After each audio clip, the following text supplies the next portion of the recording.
வாழ்க வையகம், வாழ்க வையகம், வாழ்க வளமுடன். குரு வாழ்க, குருவே துணை. சிந்தனையை, உடல் நலத்தை சீர் அமைத்து உய்வித்த குருவே வாழ்க, வாழ்க வளமுடன், வாழ்க வளமுடன், வாழ்க வையகம். கனடா ஸ்கை யோகா அறக்கட்டளையை சிறப்பாக நடத்தி வருகின்ற ஆன்மீக அன்புள்ளங்கள், குறிப்பாக பேராசிரியர் முனைவர் சிவசங்கரம் ஐயா அவர்கள் மற்றும் இந்த நிகழ்ச்சியை தொடர்ந்து சிறப்பித்து வருகின்ற அன்பர்கள் அனைவருக்கும் அருட்தந்தை வேதாத்ரி மகர்ஷி அவர்கள் சார்பாக வாழ்க வளமுடன் என்ற வாழ்த்துக்களையும் எனது அன்பு கலந்த பணிவான வணக்கத்தையும் சமர்ப்பித்து, குருவின் குரல் வேதாத்திரிய தொடர் சிந்தனையின் 121ஆம் பாகத்தில் மதமும் சடங்குகளும் பற்றிய 3வது அமர்வு. ஆதி மனிதனுடைய சிந்தனை வளரத் தொடங்கிய போது இயற்கையில் உள்ள ஒவ்வொன்றையும் ஆராயத் தொடங்குகின்றான். அதிலே 2 கற்களை உரசிக் கொண்டிருந்த போது அதிலே நெருப்பு பொறிகள் ஏற்பட்டதை பார்த்தோம். இதை தன் கோட்டத்திற்கு அறிவிக்காமல் அந்த சிறு கற்களை உள்ளங்கையில் மறைத்து வைத்துக் கொண்டு கையை தட்ட அது நெருப்பு பொறியாக மாற, இவ்விடத்தில் ஏதோ ஒரு அபூர்வ ஆற்றல் வந்துவிட்டது என்று மக்களை நம்ப வைத்து உழைக்காமல் வாழ கற்றுக்கொண்டான்.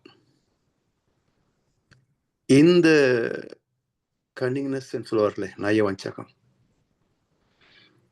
இதுதான் பிற்காலத்தில் மற்றவரிடத்திலிருந்து பிற நாட்டிலிருந்து உன்னை காப்பாற்றுகின்றேன், இவ்வளவு வரி கட்டு என்று அரசியல் அமைப்பாகவும்,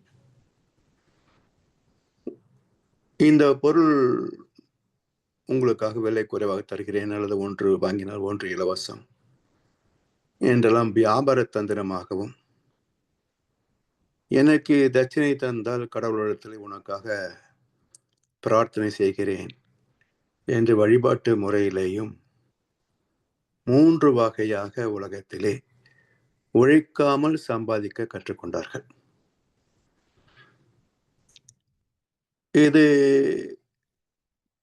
இது யாராவது நம்மை வற்புறுத்துகிறார் சொன்னா கிடையாது.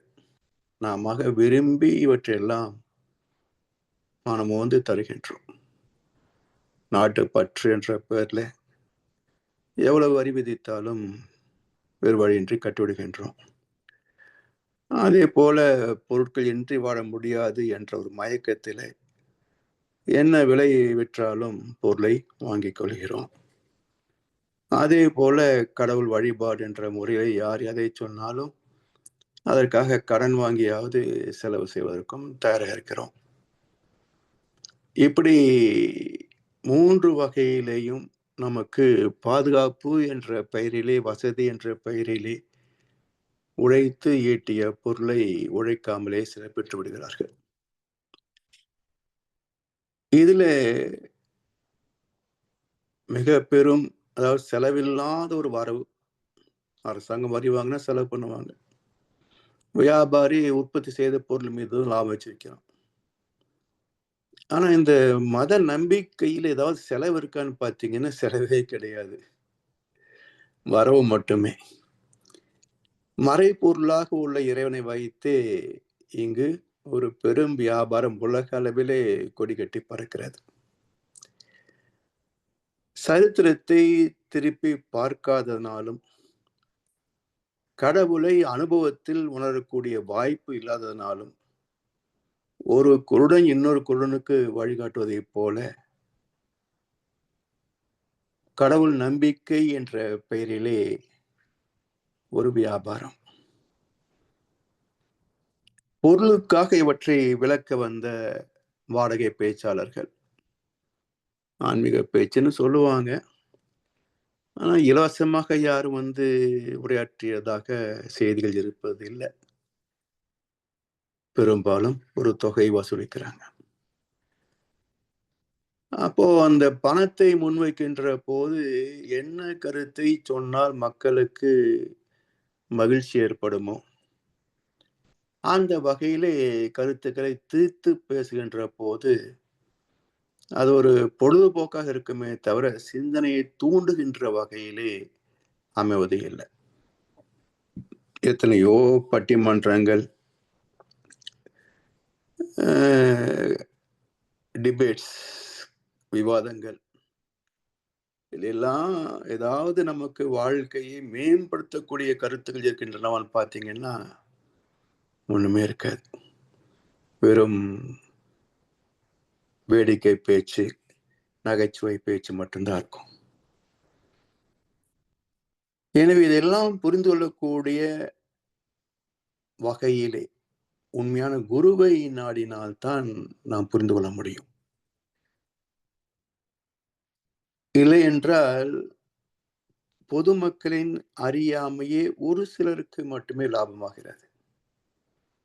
செல்வாக்கு, அந்தஸ்து, அதிகாரம் எல்லாம் கிடைக்கின்றன. இதை பார்த்து இன்னொரு கடவுளை சிருஷ்டிக்கிறான். இப்படி அரசியல் கட்சிகள் போல மதங்களும் உடைந்து உடைந்து உடைந்து பல்வேறாக பிரிவுபட்டிருக்கின்றன. ஆனால் ஏற்கனவே நாம் பகிர்ந்து கொண்டதைப் போல சமயம் என்ற சொல்தான் உண்மையான ஆன்மீகத்தை சார்ந்தது. ஆதி நிலைக்கு சமமாக நாம் எப்படி பக்குவம் அடைவது, உயர்வது என்ற வகையிலே கருத்துக்களை விளக்கிச் சொல்வது இயம்புதல். அப்ப இறைவனுக்கு சமமான நிலையிலே நம்மை நாம் ஆத்ம ரீதியாக வைத்துக் கொள்வது எப்படி? சம இயம் சமயம். இதுல வழிபாட்டு முறைகளிலே கூட மிக அற்புதமான கருத்துக்களை உள்வைத்துத்தான் வழிபாட்டு முறைகளே ஸ்தாபிக்கப்பட்டிருக்கின்றன. நீங்க இந்து சமயத்தில் எடுத்துக்கொண்டோம் என்று சொன்னால், ஆலய வழிபாடு தானே பிரதானமாக அமைந்திருக்கிறது. ஆலயம் தொழுவது சாலவும் நன்று. இந்த மகா வாக்கியம் எந்த காலத்திலும் பொய்த்து போவது இல்லை. அதுக்கு மாற்று கருத்தும் கிடையாது. ஏனென்றால் குழந்தைகள் இருக்கிறாங்க. அவர்களிடத்திலே சுத்தவெளியை பற்றியோ கர்மாவை பற்றியோ விளக்கி சொல்ல முடியாது. அப்ப அந்த அறியாத வயதில் ஒரு நம்பிக்கை ஏற்படுத்த வேண்டும். நமக்கு அப்பாற்பட்ட ஒரு ஆற்றல் இருக்கிறது. இந்த உலகத்தை பார்க்கின்ற போது வானில் சஞ்சரிக்கின்ற சூரியன், சூரியனை மையமாக வைத்து இயங்குகின்ற இந்த பூமி, கோடிக்கணக்கான நட்சத்திரங்கள், இவற்றெல்லாம் இயக்குகின்ற சூத்திரதாரி யார்? நமக்கு அப்பாற்பட்ட ஏதோ ஒன்று இருக்கிறது அல்லவா என்ற ஒரு நம்பிக்கையை குழந்தைகளுக்கு ஏற்படுத்துவது. அதே போல சிந்திக்க முடியாதவர்கள் இருக்கிறாங்க. மனித வடிவத்தில் இருக்கக்கூடியவர்கள், இன்னசென்ட்னு கூட சொல்லலாம், அப்பாவிகள், சிந்திக்கும் திறம் ஆற்றவர்கள். அவர்களையும் நல்வழிப்படுத்த வேண்டும் என்று சொன்னால் இதுதான் வழி. மீதமுள்ளவர்கள் இருக்கிறார்களே, இவர்கள் தான் சற்று ஆபத்தானவர்கள். ஏனென்றால் எதை சொல்லி எதை செய்யலாம். இப்போ திருப்பதிக்கு போயிட்டு வருவாங்க. சில பேர் சொல்லுவாங்க, நான் திருப்பதி போக ஆரம்பிச்சதிலிருந்து செல்வம் கொழிக்கிறது, அதெல்லாம் மாசம் மாசம் போயே தருவேன் என்றெல்லாம் பெருமை பேசுவதை நாம் பார்க்கலாம். எப்படி பணம் வருது? அந்த வழியை சொல்லுங்க.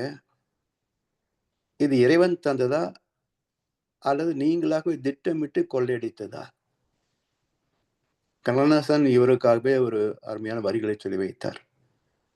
ஆண்டவன் தந்தது ஓரளவு, இங்கே அவனவன் திருடியது எவ்வளவு என்று ஒரு பாடல 2 வரிகள் வரும். இப்படி இவர்கள் வியாபாரத்தில், அதிகாரத்தில் தர்மத்திற்கு முரண்பட்டு சம்பாதிக்கின்ற பணத்துக்கு திருப்பதி பகவானின் தெய்வ கடாட்சம் கிடைத்ததாக முலாம் பூசுவார்கள். இந்த வேலை நிறைய பேர் செய்வாங்க. பணக்காரர்கள் பல பேர் இந்த வேலையை செய்வார்கள். ஏனென்றால் தர்மத்தின் பலம் என்ன? நல்லதை செய்தால், நல்லபடி சம்பாதித்தால் நான் இப்படித்தான் பொருள் ஈட்டினேன் என்பதை மேடையில பேச முடியும்.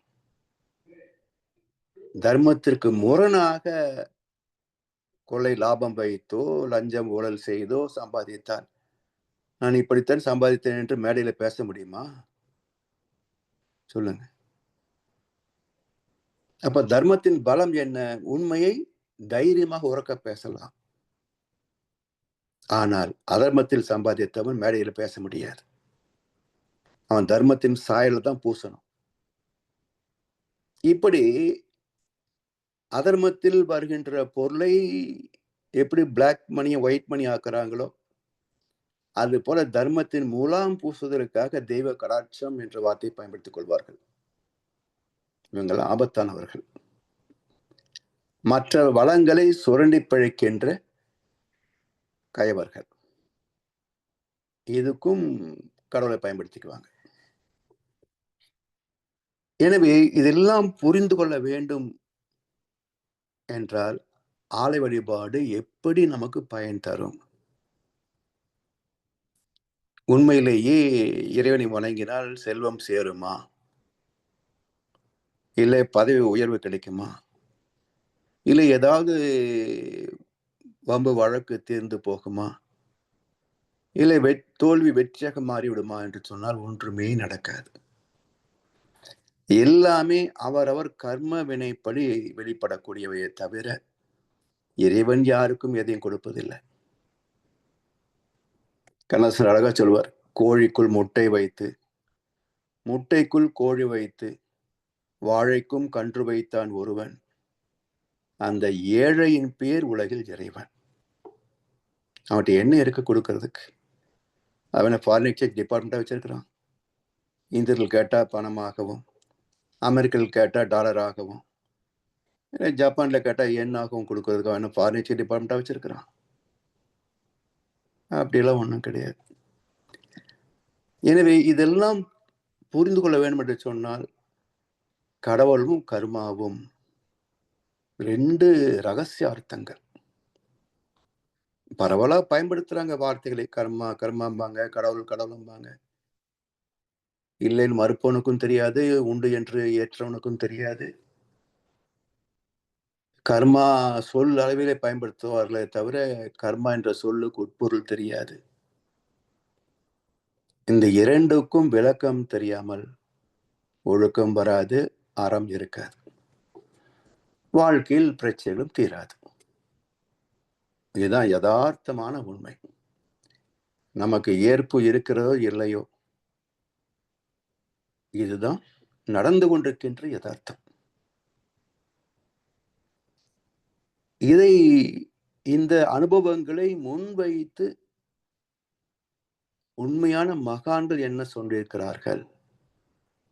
பகவத்கீதை படிங்க, பைபிளை படிக்கலாம், திருக்குறள் படிக்கலாம், திருக்குறள் படிக்கலாம். இதெல்லாம் புரியுது கஷ்டமா? எளிமையா இன்றைய உலகத்திற்கு தகுந்தாற் போல வேதத்தை மகிழ்ச்சி தந்த அற்புதமான ஒரு எளிய தத்துவம் வேதாத்திரியம். இதை புரிந்து ஒன்றும் பெரிய கஷ்டமே கிடையாது. கொஞ்சம் தினசரி நேரம் ஒதுக்கி ஏதோ ஒரு கருத்தை சிந்தித்தால் போதும், கால ஓட்டத்தில் எல்லாமே தெளிவாகி போகும். நூற்றாண்டுகளாக படித்த வேதங்களுக்கு பொருள் தெரியாம தவிக்கிறாங்க இல்லையா? அப்போ ஒரு சிலர் அதை வச்சு வியாபாரம் பண்ணிட்டு இருக்கிறாங்க இல்ல? அப்ப நமக்காக தினசரி ஒரு 15 நிமிஷம், ஒரு 1/2 மணி நேரம் ஒதுக்கி ஏன் வேதத்திலத்தை படிக்கக்கூடாது? நமக்காகத்தானே. இந்த திருட்டு உலகத்தில் நம்மை காப்பாற்றிக் கொள்ள வேண்டும் என்றால் வேதாத்திரியம் ஒன்றுதான் நமக்கு கை கொடுக்கும். இதை புரிந்து கொண்டு விட்டால் திருக்குறளும் புரியும், திருக்குறானும் புரியும், பைபிளும் புரியும், பகவத்கீதையும் புரியும். வேதத்திரியம் புரியவில்லை என்றால் எதுவும் புரியாது. எனவே இந்த ஆலய வழிபாட்டில் என்னெல்லாம் கருத்துக்கள் இருக்கின்றன? யாரோ அரசுவாதியா கோவில் கட்டி வச்சாங்க, இல்ல திருடர்களும் கொள்ளைக்காரர்களும் கோவில் கட்டினாங்க. இல்ல, ஞானிகள் தான் முன்னெடுத்தார்கள். கோவில் என்ற ஒரு வழிபாட்டு ஸ்தலத்தை ஏற்படுத்தியவர்கள் ஞானிகள் தான். எதற்காக? இந்த மனதை சாந்தப்படுத்தினால் தீய எண்ணங்கள் வலுவிழந்து போகும், தீய எண்ணங்கள் தோன்றாது. இந்த மனதை நமக்கு அப்பாற்பட்ட சக்தி இருக்கிறது, அதுக்கு பயந்து வாழ வேண்டும் என்ற ஒரு பயபக்தி ஏற்படுத்தி விட்டால் தீயவற்றை செய்ய மாட்டார்கள். இப்படி ஒரு நன்மையை முன்வைத்து நம்முடைய ஆசையை சொல்லி பயமுறுத்தியும், ஆசையை காட்டி வசப்படுத்தியும், நம்முடைய துன்பங்களை காட்டி பயமுறுத்தியும், இந்த ரெண்டுக்கும் விளைவு தரக்கூடிய ஆற்றல் இறைநிலை. செயலிலே விளைவாக தெய்வ ஒழுங்கமைப்பு என்று சொல்லி சமுதாயத்தை அறவழியில் வாழச் செய்வதற்காக ஏற்படுத்தப்பட்ட அற்புதமான ஸ்தலங்களே வழிபாட்டு ஸ்தலங்கள். இது ஏதோ ஒரு நாள் போனா போதுமா? இல்லை எங்கேயோ ஒரு கோவிலுக்கு தான் சக்தி அதிகம், அங்க போய்தான் வழிபட வேண்டும் என்றால் விதி உண்டா? எங்கே போனாலும் நம்முடைய மன பக்குவம் தான் முக்கியம். ஒரு முறை என்னுடைய நண்பர் நம்முடைய மார்க்கத்தில் இருந்தார், பிறகு வேறொரு அமைப்புக்கு போயிட்டார். ஒரு முறை சந்தித்த போது இதை விட ரொம்ப பிரமாதமா இருக்குது, மனோலக்களை விட அது ரொம்ப நல்லா இருக்கு, நாங்கள் எல்லாம் ஒரு குழுவாக ரிஷிகேஷ் கைலாசம் தவம் பண்ணுறதுக்காக அங்கே போகிறோம் அப்படின்னாரு. நான் கேட்டேன், எவ்வளவு செலவாகும் அப்படின்னு. 25,000 ரூபாய் ஆகும் அப்படின்னாரு. சரி, 25,000 ரூபாய் செலவு பண்ணி ரிஷிகேஷ் கைலாசம் போய் நீங்க தவம் பண்ண போறீங்க, ரொம்ப நல்லதுதான். எனக்கு ஒரு சந்தேகம், என்னன்னாரு, இப்ப அங்க இந்த மனதை எடுத்துக்கிட்டு தான் நாங்க போறோம்.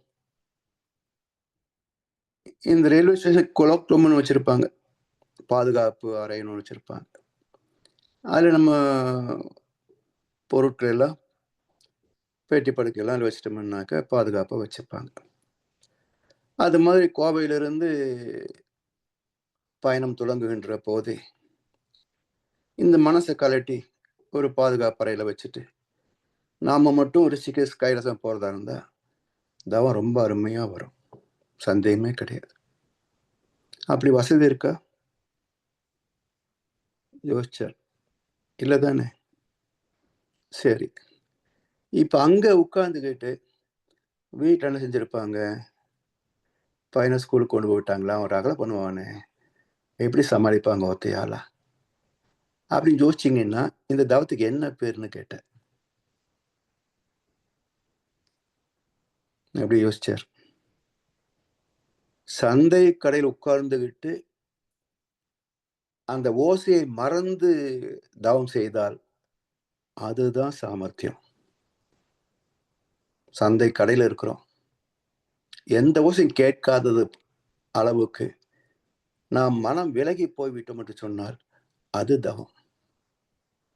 நீங்க ரிஷிகேஷில் போய் உட்கார்ந்துக்கிட்டு வீட்டுல என்ன நடந்திருக்கும்னு யோசிச்சீங்கன்னா அது தவம் அல்ல. சோ இது எங்கே போய் பெற முடியும் சொல்லுங்க? மனம் தனக்குத்தானே செய்ய வேண்டிய வைத்தியம் எது? தவம் என்பது மனம் தன்னில் தன்னை தேடுகின்ற முயற்சி. இது எங்கேயும் போய் நம்ம பண்ண முடியாது, நம்மை விட்டு பிரிக்க முடியாது. யார் என்ற கேள்விக்கு நான் இரண்டு உருவமா? யார் என்ற கேள்விக்கு நான் இரண்டு உருவமா? மனது வேறு மனிதன் வேறு ஆக முடியுமா? கண்ணதாசன் பாட்டு. மனது வேறு மனிதன் வேறு ஆக முடியுமா? தன் மதி மயங்கி இன்னொருவோடு வாழ முடியுமா? சாத்தியம் இல்லை. மனசை பிரிக்க முடியாது இல்லையா? அப்ப மனதை பக்குவப்படுத்தினால் அல்லாது தவம் வராது. என்ன, அங்க ஒரு அலைக்களம் இருக்கு. ரிஷிகேஷ் கைலாஸ் மட்டும் இல்லை, நம்ம பக்கத்தில் இருக்கக்கூடிய கோவிலிலே கூட ஆற்றல் களம் இருக்கு. இதெல்லாம் காலங்காலம் சொல்லி வச்சுட்டாங்க. அங்க ஏதோ பெரிய அபரிமித சக்தி இருக்குது, அந்த கோவில் பிரசித்தி பெற்ற கோவில், இது பிரசித்தி பெற்ற கோவில், அது பாடஸ்தலம் பெற்ற கோவில், அப்படி என்னன்னோ சொல்லி ஒரு இமேஜ் கிரியேட் பண்ணிக்கிறாங்க. அவ்வளவுதான். எங்கெல்லாம் பூஜை புனஸ்காரங்கள் முறையாக செய்யப்படுகின்றனவோ அங்கெல்லாம் ஆற்றல் களம் இருக்கும். எங்கெல்லாம் சிற்பக்கலை ஓங்கி இருக்கின்றனவோ அந்த சிற்பங்கள் உள்ள இடத்தில் எல்லாம் ஆற்றல் களம் நிறைந்திருக்கும். கோவிலின் வாசலிலிருந்து கருவறை வரைக்கும் ஆற்றல் இருக்கும். கருவறை மட்டும் ஆற்றல் கிடையாது, கோவில் வாசலிலே ஆற்றல் இருக்கு. யார் உணர முடியும்? அப்போ யார் தவத்தில் ஆழ்ந்து போகக்கூடிய பக்குவத்தை பெறுகிறார்களோ அவர்களே கோவிலில் இருக்கின்ற ஆற்றலை உணரவும் முடியும், தன் வயப்படுத்த முடியும். மற்றவங்கள சுத்திட்டு வரத்தான் முடியும், சுத்தி வரத்தான் முடியும், ஒன்றும் பண்ண முடியாது. ஏன்னா இந்த மனம் நுழுகினால்தான் அந்த நுண்ணிய அலைகளோடு கலப்புறும் ஈர்க்கும். மனம் நுணுகவில்லை என்று சொன்னால் அந்த நுண்ணிய அலைகளோடு இணைய முடியாது. எப்படி? இந்த இப்ப எல்லாமே ஐக்ளவுடு, என்ன சொல்லுவோம், கூகுள் டிரைவ் எல்லாம் வந்துருச்சு. நமக்குன்னு வச்சுக்கிட்டா பென் டிரைவ், மெமரி கார்டு வச்சுக்கிறோம். ஒரு 30-40 ஆண்டுகளுக்கு முன்பெல்லாம் இந்த ரெக்கார்ட் பிளேயர்னு ஒன்று இருக்கும், இசைத்தட்டு. அதுல 3 வகையான இசைத்தட்டு உண்டு. Single play, long play, extra long play, இது பிளே, இன்னொன்று வந்து ஒன்று பேர் இருக்காது. அது 3 வகை இருக்கும். இந்த சிங்கிள் பிளே வந்து 78 RPMல ஓடும் வேகமாக. இதுக்கு அடுத்தது வந்து 2 பாட்டு இருக்கும் ஒரு பக்கத்துல, அது 45 RPMல ஓடும். இந்த லாங் பிளேன்னு சொல்லக்கூடிய ரெக்கார்டு வந்து பெருசா இருக்கும், ஒரு பக்கத்துக்கு 6 பாட்டு ஓடும். ஸ்பீடு வந்து 33 RPM. 28, 45, 33 RPM. இதுல 33 RPM உள்ள ரெக்கார்டை நீங்க 45 RPMல சற்று வேகமாக இயக்கினீங்கன்னு சொன்னா பாட்டே புரியாது, கிச்சு கிச்சு கிச்சு கிச்சு கிச்சுன்னு ஓடிடும். இந்த 45 33 இறக்கினீங்க வச்சுக்கோங்க, அப்படி போகும், அதுவும் புரியாது. அப்ப என்ன அர்த்தம்? எந்த அலைவரிசையில் எதை நாம் பதிகின்றோமோ அதே அலைவரிசையில் தான் அது திரும்ப பிரதிபலிக்கும், ரீப்ளே ஆகும். அப்போ கோவில்களிலே எந்த அலைக்களம் அங்கே ஸ்தாபிக்கப்படுகிறதோ அந்த அலைக்களத்தோடு நாம் இணைந்தால்தான் கோவில் வணங்குவதிலே நமக்கு சக்தி கிடைக்கும். இல்லை என்றால் பணச்செலவு மட்டும்தான் இருக்கும், ஒரு பைசாவுக்கு பிரயோஜனமாகாது. இப்போ எங்க போகணும்? ஆலயம் தொழுவதற்கு முன்பே ஆன்மாவை பற்றி தெரிந்திருக்க வேண்டும், பரமாத்மாவை பற்றி தெரிந்திருக்க வேண்டும். இந்த ஆத்மாவும் பரமாத்மாவும் லயிப்பதே ஆலயம். என்ற அர்த்தம் புரிஞ்சிருக்கணும். இதற்கான ஒரு பயிலரங்கம் ஆலயம். இந்த மனசு அவ்வளவு சீக்கிரம் நிக்காது. கொஞ்சம் நின்று பழகுவதற்காக அதற்கான ஆற்றல் களத்தை உருவாக்கி அதை கோவில் வழிபாட்டு ஸ்தலம் என்று நம்முடைய முன்னோர்கள் அமைத்திருக்கின்றார்கள். Temples are energy banks. இப்ப இந்த நுட்பத்தை தெரிவது எப்படி? தவம் பழகியிருக்கணும். தவம் யார் சொல்லிக் கொடுப்பாங்க? குருக்கள் சொல்லி தரணும். அதுக்காகத்தான் குருக்களே நெற்றியிலே திருநீரோ குங்குமமோ இட்டு விடுவார்கள். இதான் சம்பிரதாயம். இந்த கையில தூக்கி போடுறதெல்லாம் பின்னாடி வந்த வியாபாரத்தனம். அப்ப குருக்கள் ஏன் நெற்றியில குங்குமிட்டு விடுறாங்க அப்படின்னா, இந்த இடத்தை தூண்டி விட வேண்டும். அப்பதான் நீ தெய்வத்தை அறியலாம் என்ற கருத்தை உள்ளடக்கி தான் அந்த வழிபாட்டு முறையிலே எல்லாம் வச்சிருக்கிறாங்க. அது மட்டும் இல்லை, ஒவ்வொரு வடிவத்திற்கும் ஒரு உட்பொருள் உண்டு. அதாவது மற்ற மதங்களை விட இந்து சமயம் மிக புராதனமானது. முதல் இதுதான் உலகத்தில் தோன்றியது. அதுக்கு பேர் கூட இந்து சமயம் என்ற பேர் கிடையாதுங்க. ஒரு பேரும் கிடையாது. சனாதன தர்மம்னு ஏற்கனவே சொன்ன மாதிரி ஒரு பேர் வச்சிருந்தாங்க, அவ்வளவுதான். அதுக்கு எந்த மத சாயமும் கிடையாது. அதே போல இறை தத்துவத்தை உணர்ந்து அதற்கான வழிபாட்டு முறைகளை வகுத்ததும் இந்து சமயத்துலதான். ஒரு சாதாரண மனிதனை எப்படி ஞானி ஆக்குவது என்ற வழிவகை அனைத்தும் இங்கதான் இருக்கு. மற்ற மதங்களை விட இங்குதான் விரிவான செயல் திட்டத்தோடு இருக்கு. அதெல்லாம் உருவான காலம் ஞானிகள் வாழ்ந்த காலம். வியாபாரத்தனம் இல்லாத, எல்லோரும் இன்புற்றிருக்க நினைப்பதுவே அல்லாமல் வேறொன்றும் அறியேன் பராபரமே என்று சமுதாயத்திற்காகவே தம்மை அர்ப்பணித்துக் கொண்ட புனித ஆத்மாக்கள் அந்த காலம். அவர்களுக்கு பிறகு வந்தவங்க எல்லாம் வயிற்றுப்பாட்டுக்கு பயன்படுத்திக்கிட்டாங்க. இன்று வரைக்கும் அதுதான் நடக்குது. அதனால் அந்த புனிதத்துவம், சாங்டிட்டி, ஆலய வழிபாட்டில் உள்ள தெய்வீகம், புனிதத்துவம் எல்லாம் மறைந்து போய் வெறும் சடங்கு சம்பிரதாயங்களில தான் நிக்குது. இப்போ இதுல என்ன பயஞ்சிருக்கும்? கண்ணாசிராம் அழகா ஒரு பாடல 2 இடத்துல சொல்றார். பாடலின் துவக்கத்திலே ஒரு 4 வரிகள். தேர் ஏது, சிலை ஏது, திருநாள் ஏது, தெய்வத்தையே மனிதர்கள்லாம் மறந்த போது. இவன் கடவுளையே மறந்துட்டான். அப்புறம் தேர் இழுத்து என்ன, திருவிழா நடத்தி என்ன, என்ன பிரயோஜனம், என்ன புண்ணியம்? தேர் ஏது, சிலை ஏது, திருநாள் ஏது, தெய்வத்தையே மனிதர்கள்லாம் மறந்த போது. ஒரு பயனும் இல்லை. அதே பாடலின் இறுதி 4 வரிகள் சொல்றார். தேர் ஏது, சிலை ஏது, திருநாள் ஏது, தெய்வம் போல் மனிதர்களாம் மாறும் போது. அற்புதமான வரிகள். இது அர்த்தமற்றது. தெய்வத்தை மறந்து கொண்டாடுகின்ற விழாக்கள் அர்த்தமற்றவை. தெய்வத்தை அறிகின்ற போது அது அவசியமற்றவை.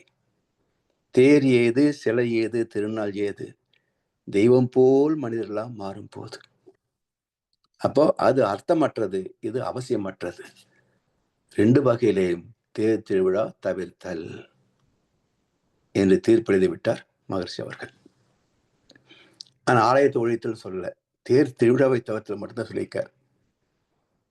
ஆலயம் எப்பவும் தேவை என்று சொல்லியிருக்கிறார்.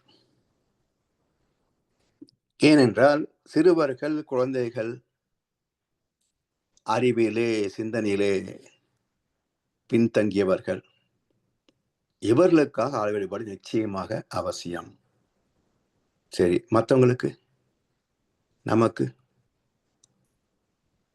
நமக்கும் அவசியம். எப்படி? எளிதில் மனதை லயப்படுத்தக்கூடிய ஆற்றல் களம் அங்கு இருக்கு. இந்த கோவிலை 3 வகையாக பிரிக்கலாம். எல்லா கோவில்களையும் 3 படித்தளங்களிலே பிரித்து விடலாம். நம்பர் 1, முதல் தரமான திருக்கோவில்கள். சித்தர்கள் ஜீவ சமாதி அடைந்த திருத்தலங்கள் அனைத்தும் முதல் தரமானவை. இந்த திருத்தலங்களுக்கு குடமுழுக்கு, கும்பாபிஷேகம் எதுவும் தேவையில்லை. ஏனென்றால் ஆலயங்கள் எல்லாமே இந்த கலசங்களை மையப்படுத்தியவை. மேல கலசம் வைக்கிறாங்க பாருங்க. அந்த கலசங்கள் காஸ்மிக் எனர்ஜி, பிரபஞ்ச ஆற்றலை ஈர்த்து அங்க உள்ளே பிரம்மரந்தன் ஒரு துவாரம் இருக்கும். அது வழியாக விக்கிரகத்தின் மீது செலுத்தி விக்கிரகத்தின் அடியில் இருக்கின்ற செப்பு தகட்டிலே இருப்பாக்கும். அப்ப ஆற்றல் யுனிவர்சல் எனர்ஜி உள்ள வரும். சித்தர்கள் ஜீவசமாதி அடைந்த திருத்தலங்களோ சித்தர்களே ஆண்டனா மாதிரி அமர்ந்திருப்பாங்க. ஒரு ஸ்தலத்திலே அமர்ந்து மனதை பிரபஞ்சத்திலே இணைத்து உட்கார்ந்திருப்பாங்க. மரணத்தை கடந்தவர்கள், உணர்ச்சிகளை கடந்தவர்கள், உயிரை பிரபஞ்சத்தோடு இணைத்துக் கொண்டவர்கள், ஆற்றல் களம் வற்றாயிருப்பாக ததும்பிக் கொண்டே இருக்கும் ஜீவ சமாதி அடைந்த திருத்தலங்கள். இது முதல் தரமானவை. இரண்டாவது தரம் ஆகம விதிப்படி கட்டப்பட்ட திருத்தலங்கள். அது என்ன ஆகம விதி?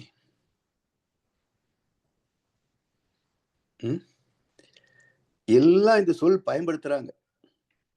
ஆகம விதிப்படி, ஆகம விதிப்படி, ஆகம விதிப்படி. அதை கொஞ்சம் ஒரு ஜெராக்ஸ் எடுத்து எங்களுக்கு காட்டினா நாங்களும் கொஞ்சம் தெரிஞ்சுக்கும் இல்லையா? இல்ல கொஞ்சம் சொல்லி காட்டிங்கன்னா நாங்களும் கொஞ்சம் காதுல கேட்டுக்கும் இல்லையா? அது என்ன ஆகம விதிப்படி மட்டும் சொல்றீங்க, விதி என்ன சொல்ல மாட்டேன்றீங்களே?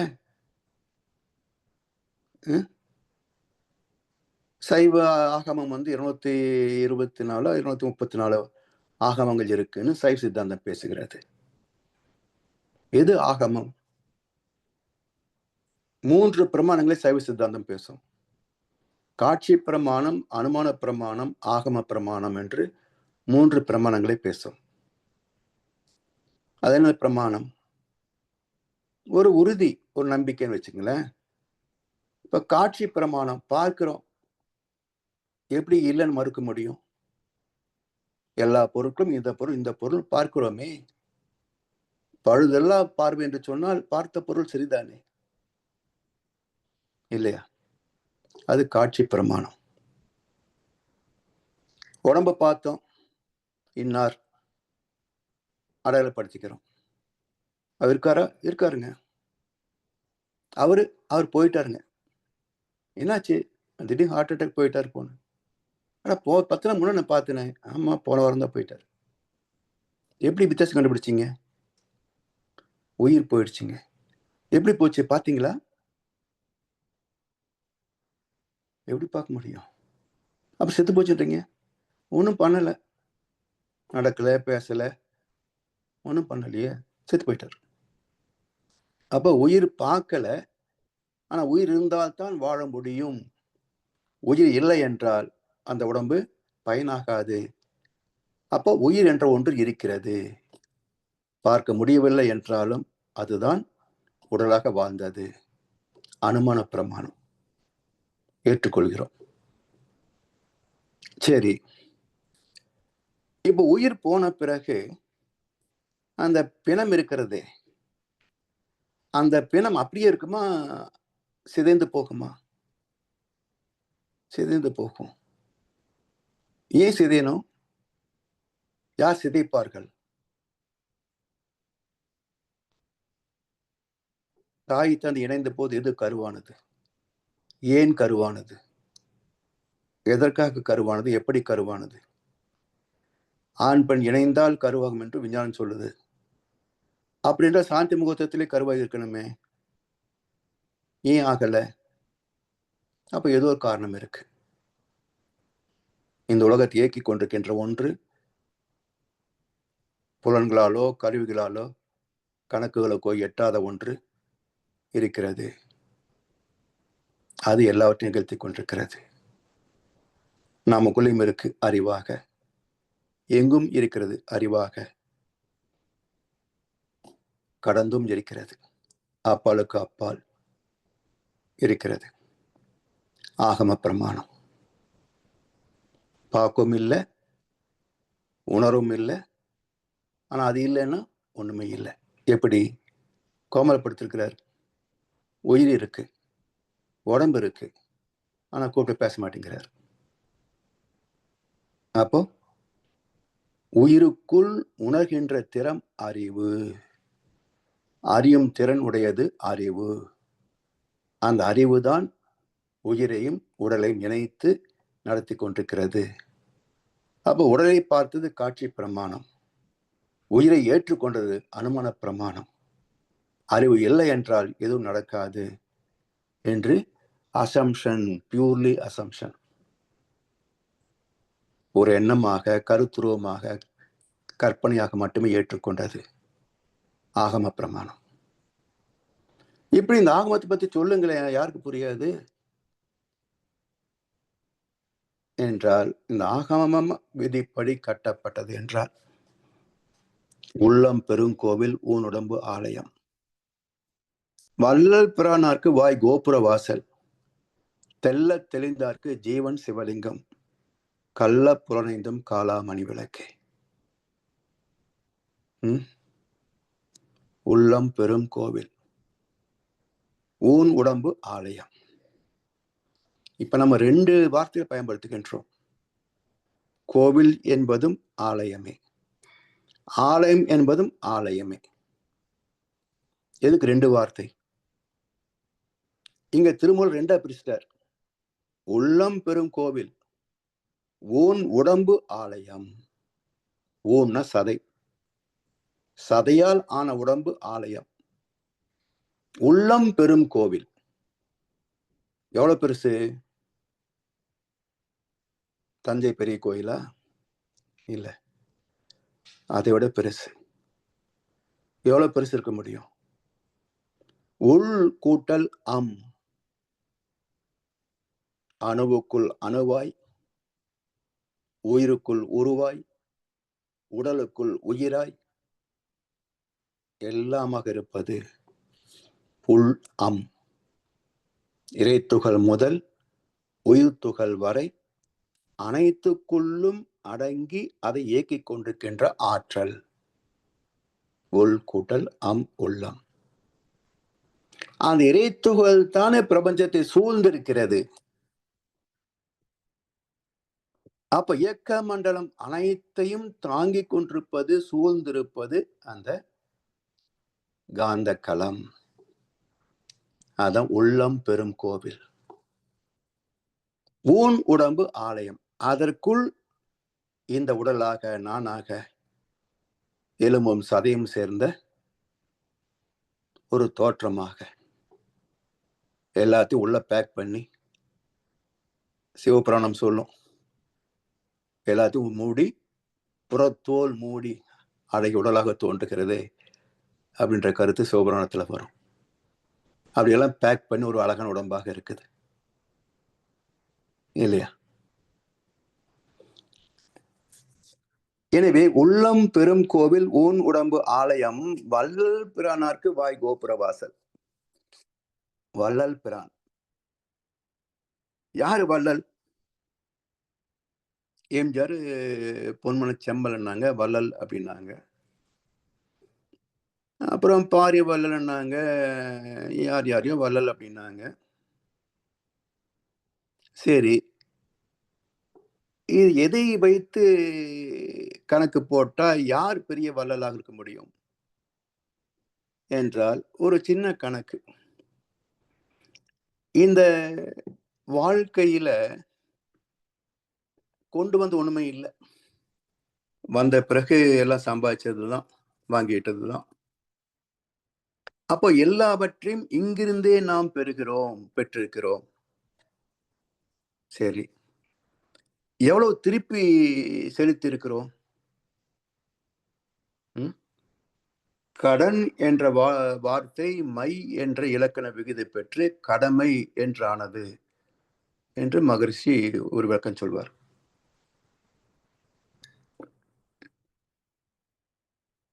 அப்போ நம்முடைய பிறப்புக்கு தாய் தந்தை காரணம் என்றாலும் நம் வளர்ச்சிக்கும் வாழ்வுக்கும் இந்த உலகமே சமுதாயமே ஆதாரம். படிப்பு, மருத்துவம், தொழில், வாழ்க்கை துணை, வசதிகள் எல்லாம் நாம் உற்பத்தி பண்ணல, சமுதாயம் தந்தது. அப்ப சமுதாயத்திலிருந்து நாம் எவ்வளவு பெற்றிருக்கிறோம்? ஒரு கணக்கு. நாம சும்மாவா இருக்கிறோம்?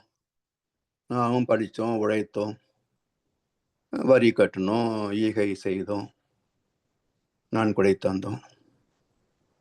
இது கொடுத்த கணக்கு. இந்த ரெண்டுக்கும் இடையில ஒரு கணக்கு இருக்கும் இல்லையா? Balance sheet. எடுப்பது அதிகம், கொடுப்பதே இல்லை.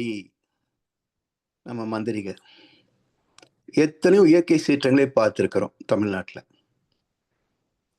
கோடிக்கணக்காக திருடிய பணம் மக்களிடத்திலிருந்து லஞ்சம், ஊழல் என்று பல கோடி, ஆயிரக்கணக்கான கோடிகள் திருடிய பணம். ஆனா எந்த அரசியல்வாதியும் எந்த இயற்கை சீற்றத்திலேயும் ஒரு மனிதனுக்கு ஒரு பைசா தந்ததாக சரித்திரம் கிடையாது. அப்ப இவனை என்ன சொல்லலாம்?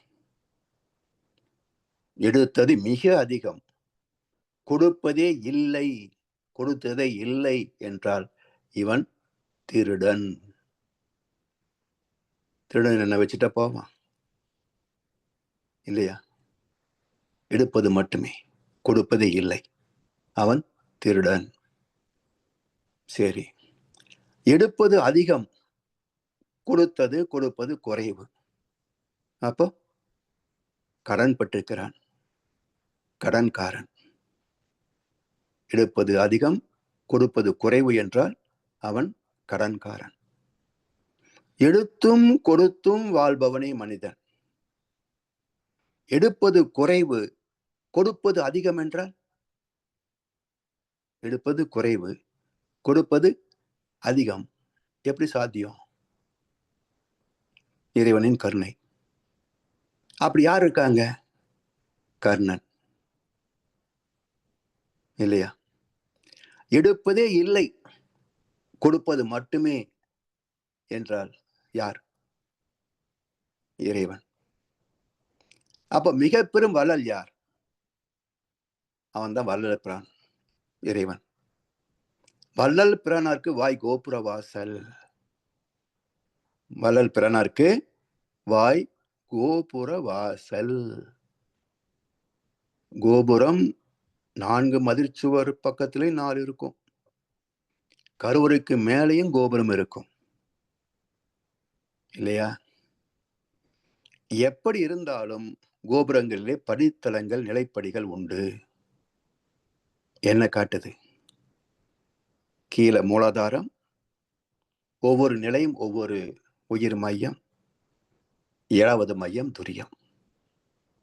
7 நிலை வாசல், 14, 21 இப்படி கோபுர வாசல் அமைந்திருக்கும் மேல. அப்ப வள்ளல் பிரானாருக்கு கோபுர வாசல். மூலாதாரத்திலே குடிகொண்டிருக்கின்றான் அந்த இறைவன். தெல்ல தெளிந்தார்க்கு ஜீவன் சிவலிங்கம். தெளிவாக உணர்ந்துவிட்டால், அந்த இறைவனை அனுபவத்தில் கண்டுவிட்டால் ஜீவன் சிவலிங்கம். சிவலிங்கம் என்றால் சிவத்துக்கு ஒரு அடையாளம் சிவலிங்கம். லிங்கம் என்றால் அடையாளம். சிவத்துக்கு அடையாளம் சிவலிங்கம். என்ன அடையாளம்? அதுக்கு உருவம் கிடையாது. குத்துக்கள் மாதிரி இருக்கும். குத்துக்கள் என்ன வடிவம்? வட்டமா, சதுரமா, முக்கோணமா? வடிவற்றவன். எனவே தெல்ல தெளிந்தார்க்கு ஜீவன் சிவலிங்கம். இந்த ஜீவாத்மாவே என்னுடைய அம்சம், சிவலிங்கம், சிவன் அடையாளம், பரமாத்மாவின் அடையாளமாக ஜீவாத்மா. கள்ள புலனைந்தும் காலாமணி விளக்கே. இந்த புலன் இருக்கே, பார்க்கிறதுல ஒரு போதை, சுவைப்பதில் ஒரு போதை, நுகர்வதில் ஒரு போதை, உறவிலே ஒரு போதை, இசையிலே ஒரு போதை. அந்த போதையிலேயே முடிந்து போகின்ற வாழ்க்கை. புலன் இன்பங்களே சாஸ்வதம் என்று வாழ்கின்ற வாழ்க்கை. 5 புலன்கள் மூலம் இன்பம் துய்ப்பதே வாழ்க்கையின் குறிக்கோள் என்று வாழ்வதும், இவற்றை பெருக்கிக் கொள்வதற்காக பல விஷயங்களை, பாடங்களை கற்றுக்கொள்வதும், நுட்பங்களை கற்றுக்கொள்வதும், அவற்றை கையாண்டு செயல் செய்வதும், பொருள் சேர்ப்பதும், பதவி அடைவதும் ஆத்ம லாபத்திற்கு பயனாகாது. ஆச்சா யாருக்காவது? அப்போ கள்ள புலன் 5ம், இந்த புலன் வழி வாழ்க்கை என்பது மயக்கத்தில் சிக்கிய ஒரு மாயமான். சேதி சிக்கினால மாயமான். சேதி மட்டுமா சிக்கினா? உலகமே மாயமான்ல சிக்கிட்டு இருக்கு. யார் வேட்டையாட முடியும்? ராமன் தான் வேட்டையாட முடியும். பரம்பொருள் தான் வேட்டையாட முடியும். அப்ப பரம்பொருள் வேட்டையாடுகின்ற போது இந்த புலன் என்ன ஆகிறது? காலாமணி விளக்கே. காலாமணி விளக்குன்னா கலங்கரை விளக்கம், லைட் ஹவுஸ். அப்ப இதுவரைக்கும் புலன் அளவிலே நம்மை ஆளுமை செய்து கொண்டிருந்த இந்த மனம் தெளிவு பெறுகின்ற போது 5ல் அளவுமுறை காத்து உடலையும் பாதுகாத்துக் கொள்கிறது. உடம்பனுக்குள்ளே ஒரு பொருள் கண்டேன், உடம்புலே உத்தமன் கோவில் கொண்டான் என்று உடம்பினை யான் இருந்து ஓம்புகின்றேனே. சோ உடம்பை வளர்க்கும் உபாயம் அறிந்தே. அது ஒரு டெக்னிக். இந்த உடலை பாதுகாப்பது ஒரு டெக்னிக், ஒரு டெக்னாலஜி. எதற்காக? இறைவன் எனக்குள் இருக்கின்றான். இந்த ஜீவாத்மா தன் மூலமாக பரமாத்மாவோடு லயமாவதே ஆன்ம லயம். அதுவே ஆலயம். அப்போ நமக்குள்ளேயே பேரறிவாகிய சுத்தவெளியின் பின்னம் மையத்தில் பூஜ்ஜியமாக இருப்பாக இருக்கிறது. அந்த இருப்பின் ஆற்றல் 40 அலை வரைக்கும் விரிந்து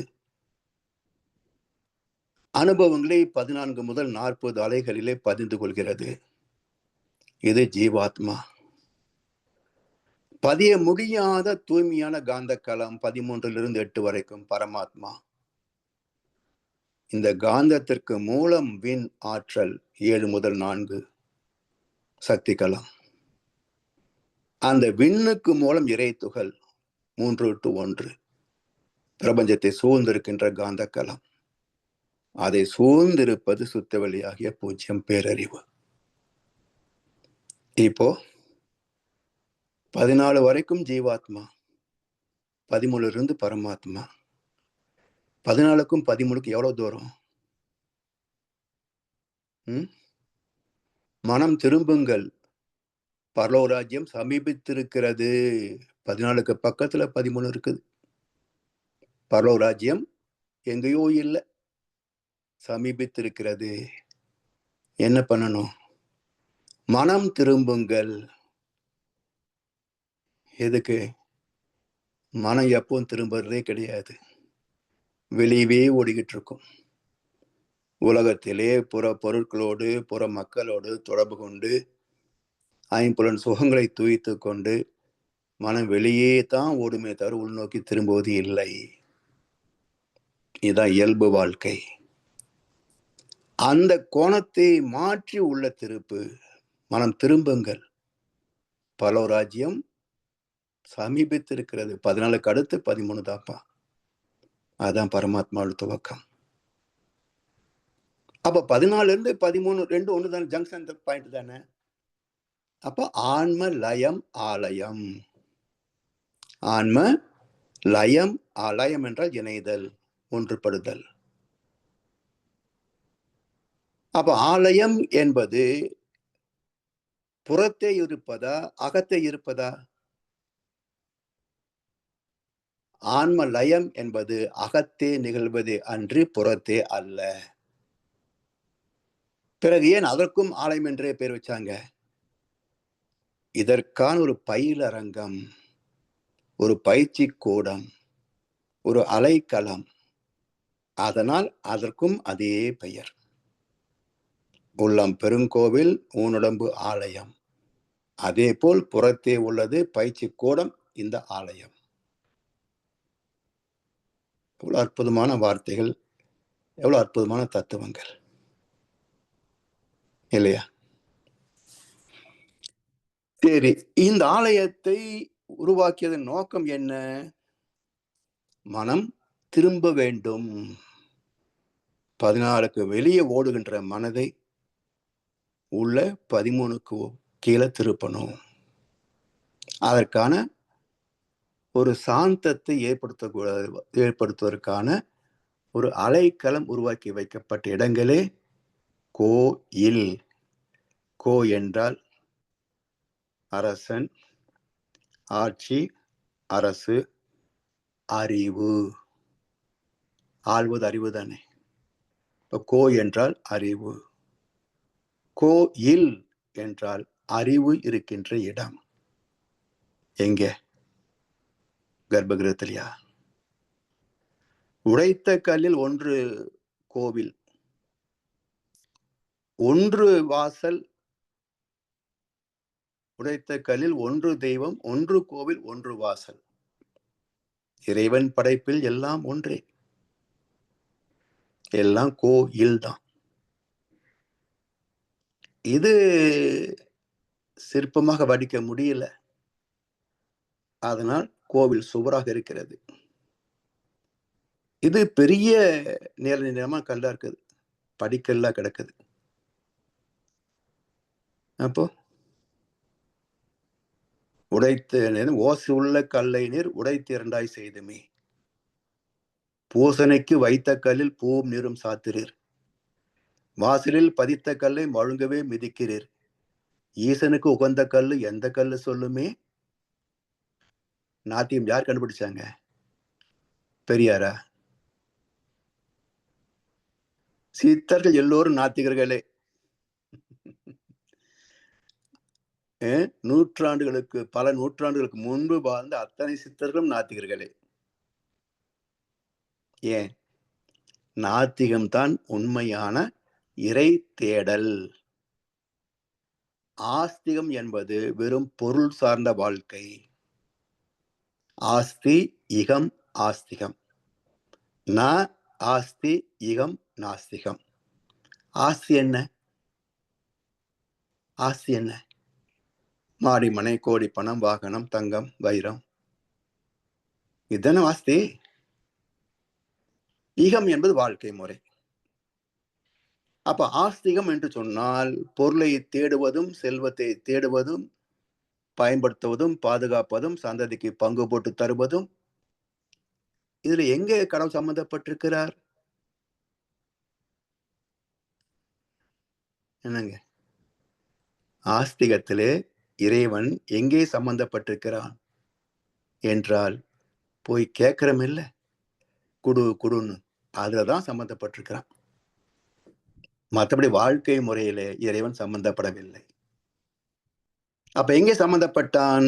நான் ஆஸ்திகம், பொருள் சாராத வாழ்க்கை, உறவு சாராத வாழ்க்கை, சித்தம் போக்கு சிவம் போக்குன்னு போன வாழ்க்கை, சித்தர் வாழ்க்கை, அதான் நாத்திகம்.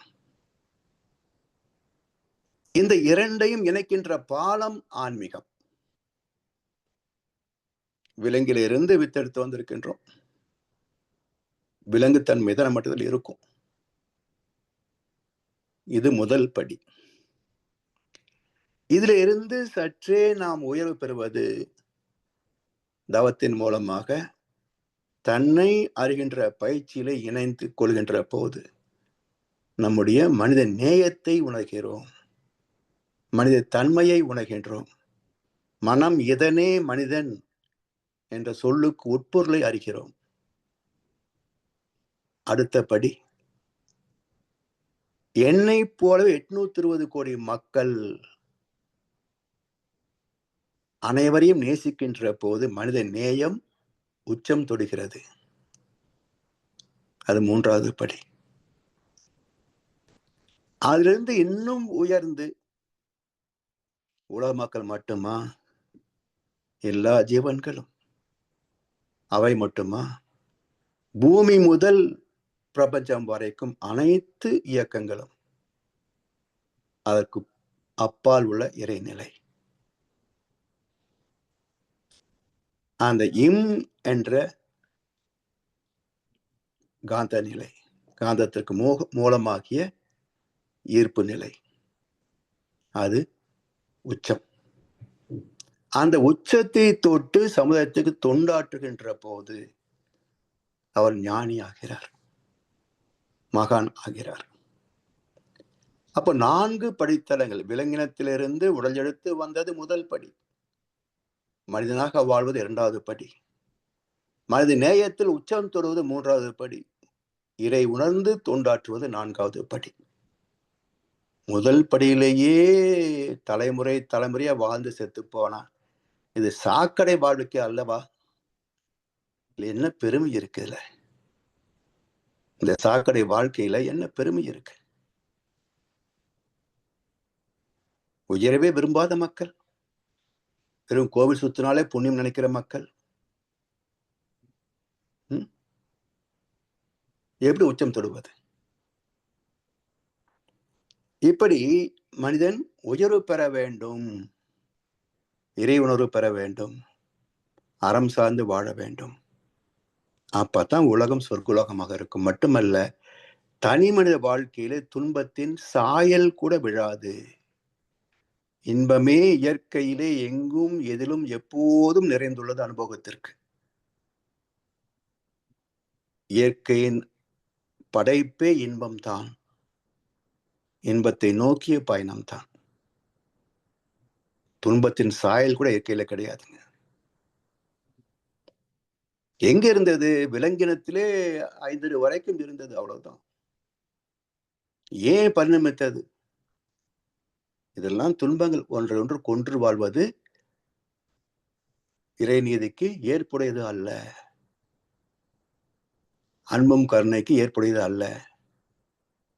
எனவே அதை வெளிப்படுத்தக்கூடிய ஒரு உன்னதமான ஒரு உயிர் வேண்டும். அப்படி வந்த உயிர் தானே மனிதன். எல்லாம் வல்லவனாகவும் எல்லாமே உள்ளவனாகவும் பரிணமித்தவன் அல்லவா மனிதன். எல்லாம் வல்ல எல்லாமே உள்ள மனிதனுக்கு இத்தனை பிரச்சனைகள் ஏன்? வளர்ந்த குஞ்சுகள் பிரிந்த போதிலும் வருந்தவில்லையே தாயடா. மனித ஜாத்தியின் துயரம் யாவுமே மனதினால் வந்த நோயடா. வேற என்ன காரணம் சொல்லுங்க? மனமன்று வேற என்ன காரணம்? ஒண்ணும் இல்லை. எல்லாம் மன நோயாளிகள் தான். 820 கோடி மக்களும் மனநோயாளிகளே. விலக்கு பெற்றோர் யார்? சில பேர் மட்டும். இந்த வாழ்க்கையை புரிந்து கொண்டவர்கள், ஆசை வலையை அறுத்து விட்டவர்கள், போதும் என்ற மனநிறை பெற்றவர்கள், இவங்க மட்டுமே விதிவிலக்கு. மற்றவங்க எல்லாரும் மனநோயாளிகள் தான்.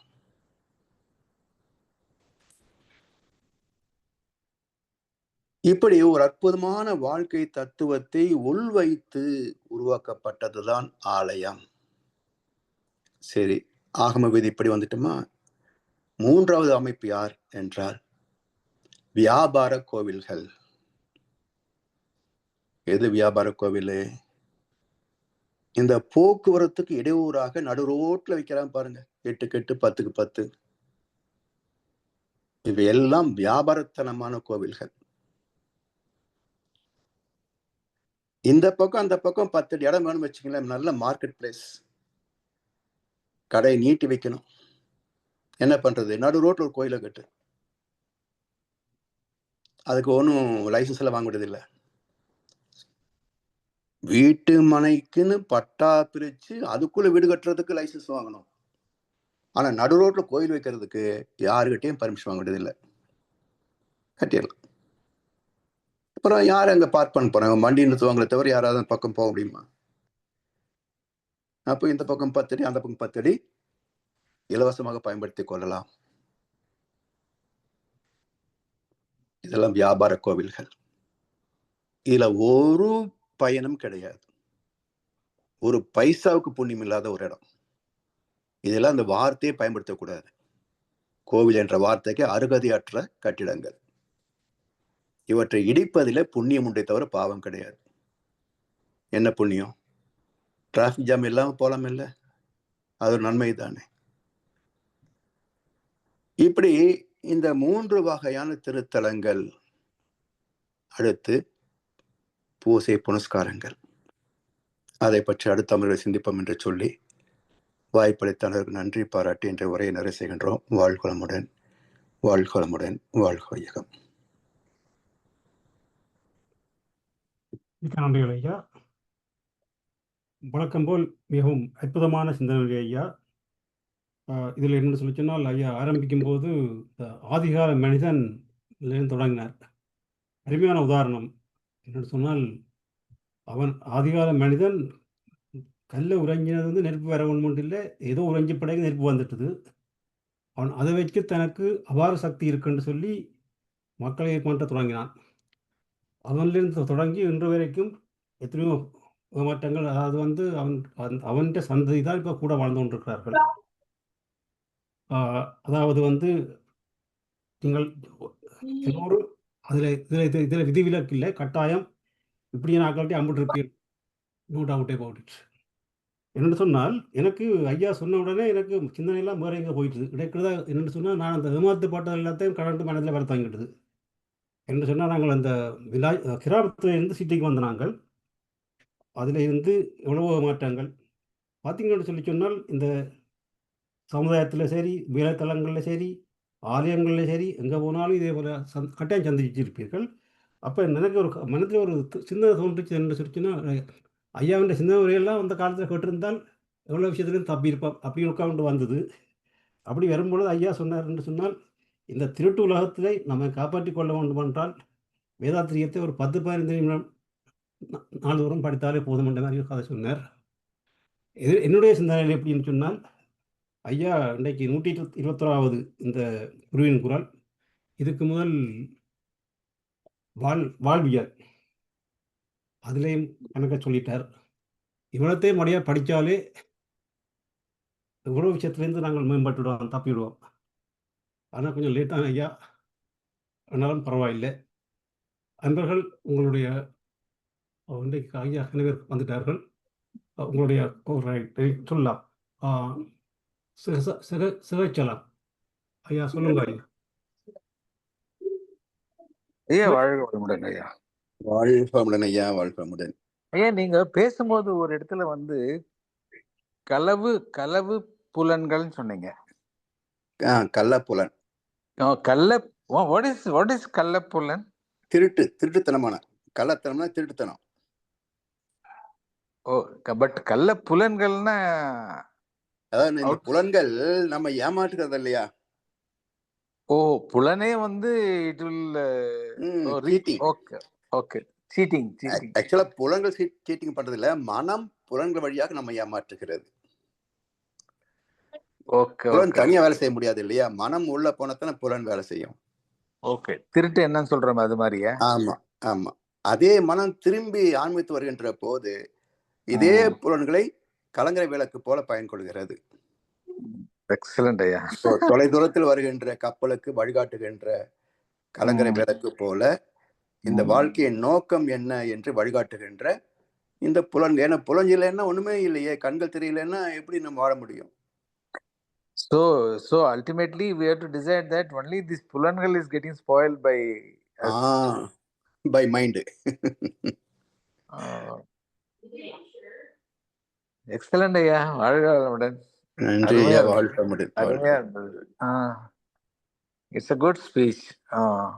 நல்ல நிம்மதியா தூங்கலாம்னு நினைக்கிறேன். வாழ்க வளமுடன் ஐயா. வாழ்க வளமுடன். தேங்க்யூ ஐயா, வாழ்க வளமுடன். இங்கதான் இருக்கீங்களா? ஆமா ஆமா, we are leaving on 28th of August. Aha, 28th. நாங்க முன்னாடி ஒரு வாரம் 19th கிளம்புறோம். ஓஹோ, 28th August via Cochin we are leaving. நாங்க 19th ஆகஸ்ட். வாழ்க வளமுடன் ஐயா, பார்க்கலாம், கோயம்புத்தூர்ல பார்க்கலாம். பார்க்கலாம் ஐயா, வாழ்க வளமுடன். வாழ்க வளமுடன். அடுத்த ராதா ராஜேந்திரன் அன்மியூட் பண்ணி விட்டு கதைங்க.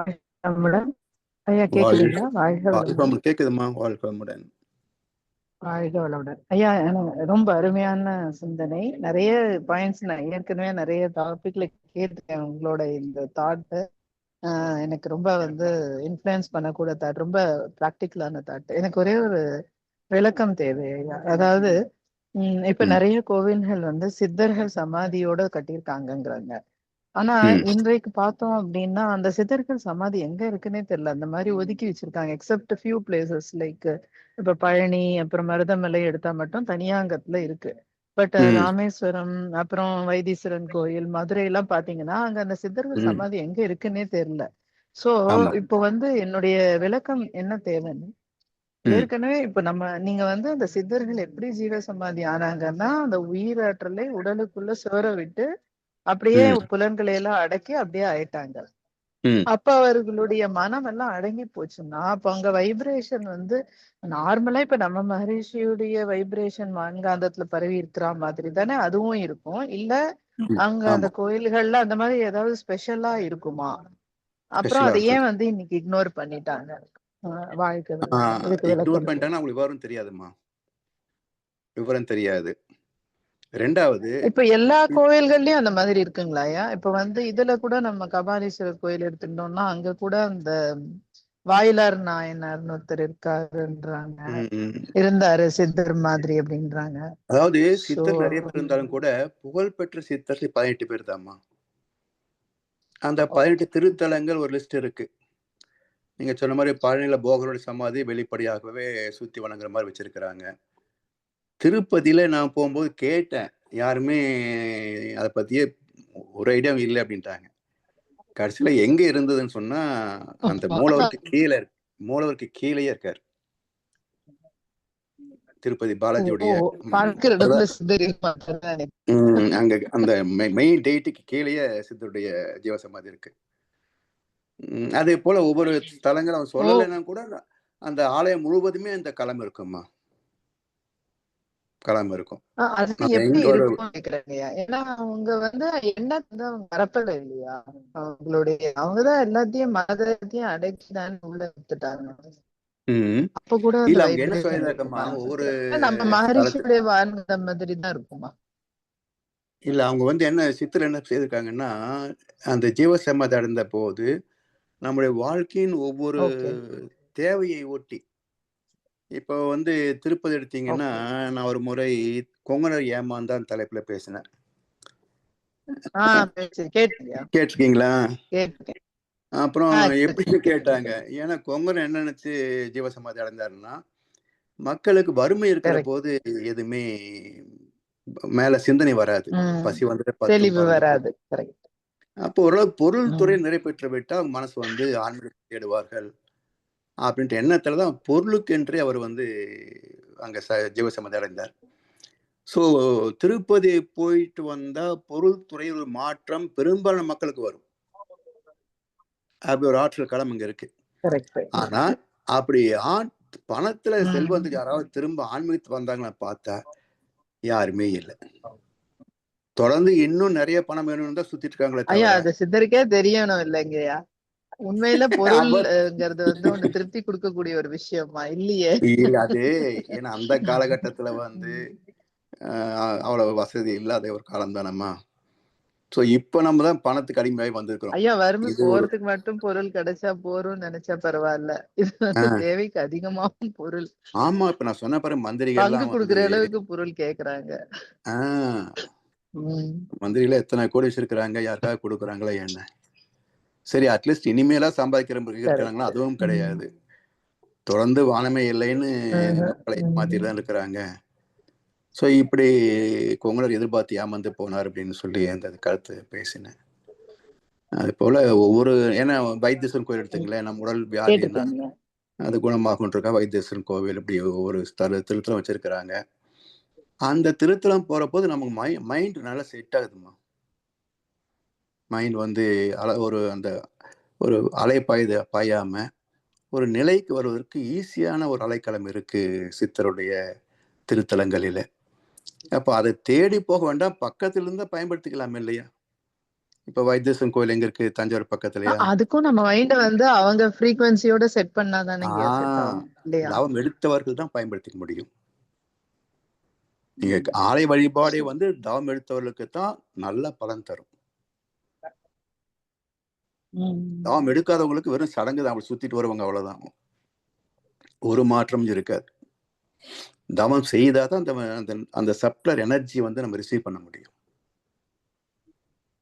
அந்த அந்த பிரகாரம் சுற்றுவது அப்படிங்கிறது கூட நம்ம அந்த வைப்ரேஷனை ஈர்த்துக்கிறதுக்கு தானே. ஆமா, அதுக்கு தானே அந்த சடங்கு கூட. ஆமா. ஆரம் என்றால் வட்டம், பிரணவம் என்ன காந்த ஆற்றல். அப்ப அந்த மூலவரை மூலவர் கர்ப்பகத்தில் இருக்கிறாங்க இல்லையா, சுத்தி வரும்போது பிரகாரம் அப்படின்றோம். பிரதட்சணம். அதே போல அந்த மண்டபம் அங்க உட்கார்ந்து தவம் பண்ற போது அது ஆற்றல் களம், பிரகாரம். இந்த ஆற்றிலே அந்த தண்ணியில கலக்கிற போது தீர்த்தமாகுது, அந்த நைவேத்தியத்துல கலக்கிற போது பிரசாதம் ஆகுது. சோ அந்த பிரம்மம், அந்த சொல்லுங்கம்மா. சொல்லுங்க. அந்த பிரம்மம் இரையாற்றல் என்பதுதான் அந்த பிரம்மம் அப்படின்றது. அந்த சொல்லு அந்த 2 எழுத்துக்களை வந்து அந்த தெய்வீக சக்தியை குறிப்பிடுவதுதான். அதனால்தான் பிரகாரம், பிரதட்சணம், பிரதோஷம், பிரசாதம், இதெல்லாம் எல்லா வழிபாட்டு சொற்களிலேயும் அந்த அப்படின்ற சொல் வந்து சேர்ந்ததுக்கு காரணம் வந்து இறைவனை குறிக்கக்கூடிய ஆற்றல், தெய்வ காந்தத்தை குறிக்கக்கூடிய ஆற்றல் செல்.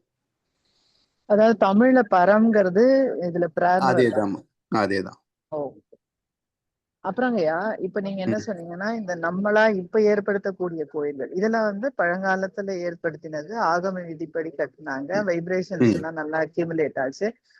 அதுக்கு இப்ப நம்ம வந்து கும்பாபிஷேகம் எல்லாம் பண்றோம். அப்போ அது ஒண்ணு வந்து ஒரு கொஸ்டின் வந்து, கும்பாபிஷேகம் பண்றதுனால அந்த ஆற்றல் இது பண்ண முடியுமா, இல்ல அது பண்ணாட்டாலுமே அந்த ஆற்றல் இருக்குமா? ஒண்ணு. ரெண்டாவது, இப்ப வந்து கோயில்களுக்கு மக்கள் போறதுனால அந்த வைப்ரேஷன் அதிகமாதா? இப்ப போகாத பழங்கால கோயில்கள் எவ்வளவோ மக்கள் போகாத இருக்கு, அங்கேயும் அந்த வைப்ரேஷன் இருக்குமா?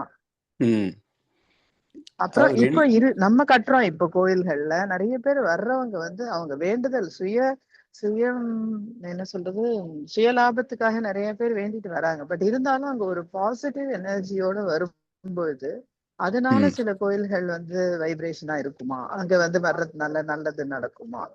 நம்ம கிரியேட் பண்ண கோயில் தான், ஒரு 10 வருஷம் ஓல்டு, 20 years old. ஆமாங்க. 3 கேள்வி. முதல் கேள்வி வந்து இந்த கோயில் போவதனால ஒரு பாசிட்டிவ் வைப்ரேஷன் வருமான்னு கேட்டீங்க இல்லையா, அது முதல் கேள்வி. அதாவது கும்பாபிஷேகம் பண்ணதுனால முன்னாடி இருக்கிற அந்த வைப்ரேஷனை கொண்டு வர முடியுமா? அதாவது கோயில் வந்து ஒவ்வொரு கேள்வி வச்சுக்கலாமா. கும்பாபிஷேகம் செய்யற போது ஆற்றல்கள் அதிகமாகும். அது வந்து இன்றைய புரோகிதர்களை விட அந்த கால புரோகிதர்கள் எல்லாம் கொஞ்சம் தரமானவர்களாக இருந்தாங்க. அவங்க வந்து பணத்துக்காக புரோகிதம் பண்ணலை. அது கோவில் காரியம் சொன்னா அவங்க மனமோந்து வந்து ஃப்ரீயா செய்வாங்களே தவிர தட்சணையில வாங்க மாட்டாங்க. அதாவது அந்தனர் என்போர் அறவோர் மற்ற எவ்வுயிருக்கும் செந்தன்மை போன்றவர்களான் அப்படி இருந்த பிராமணர்கள். அவங்க வந்து ஒரு குழுவா வந்து லட்சார்ச்சனை, கோடி அர்ச்சனை இப்படிலாம் செய்து அந்த விக்கிரகத்துக்கு அந்த கீழே வைப்பாங்க பாருங்க, செப்பு தகடு, அந்த தகட்டு மேல அந்த ஆற்றலை வந்து சார்ஜ் பண்ணுவாங்க. அப்போ அந்த ஆற்றலை எனர்ஜைஸ்ட் பண்ணி அதை வந்து இந்த விக்கிரகத்துக்கு அடியில வச்சு அஷ்டபந்தன மகா கும்பாபிஷேகம் செய்வாங்க. இப்போ வரக்கூடியவங்கெல்லாம் ஒரு ஃபீஸ் பேசிட்டு தான் வர்றாங்க.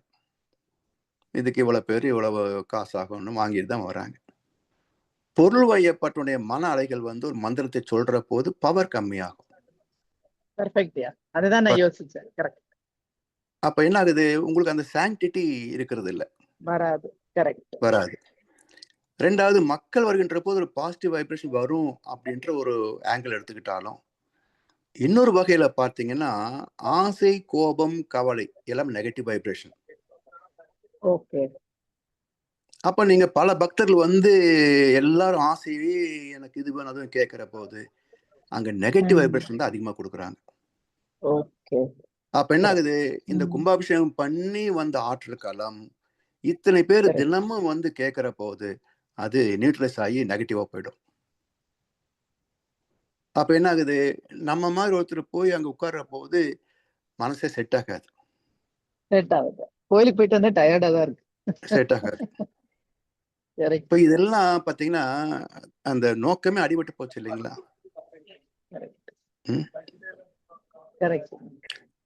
அப்புறம் இன்னொரு கேள்வி எது கேட்டீங்கம்மா?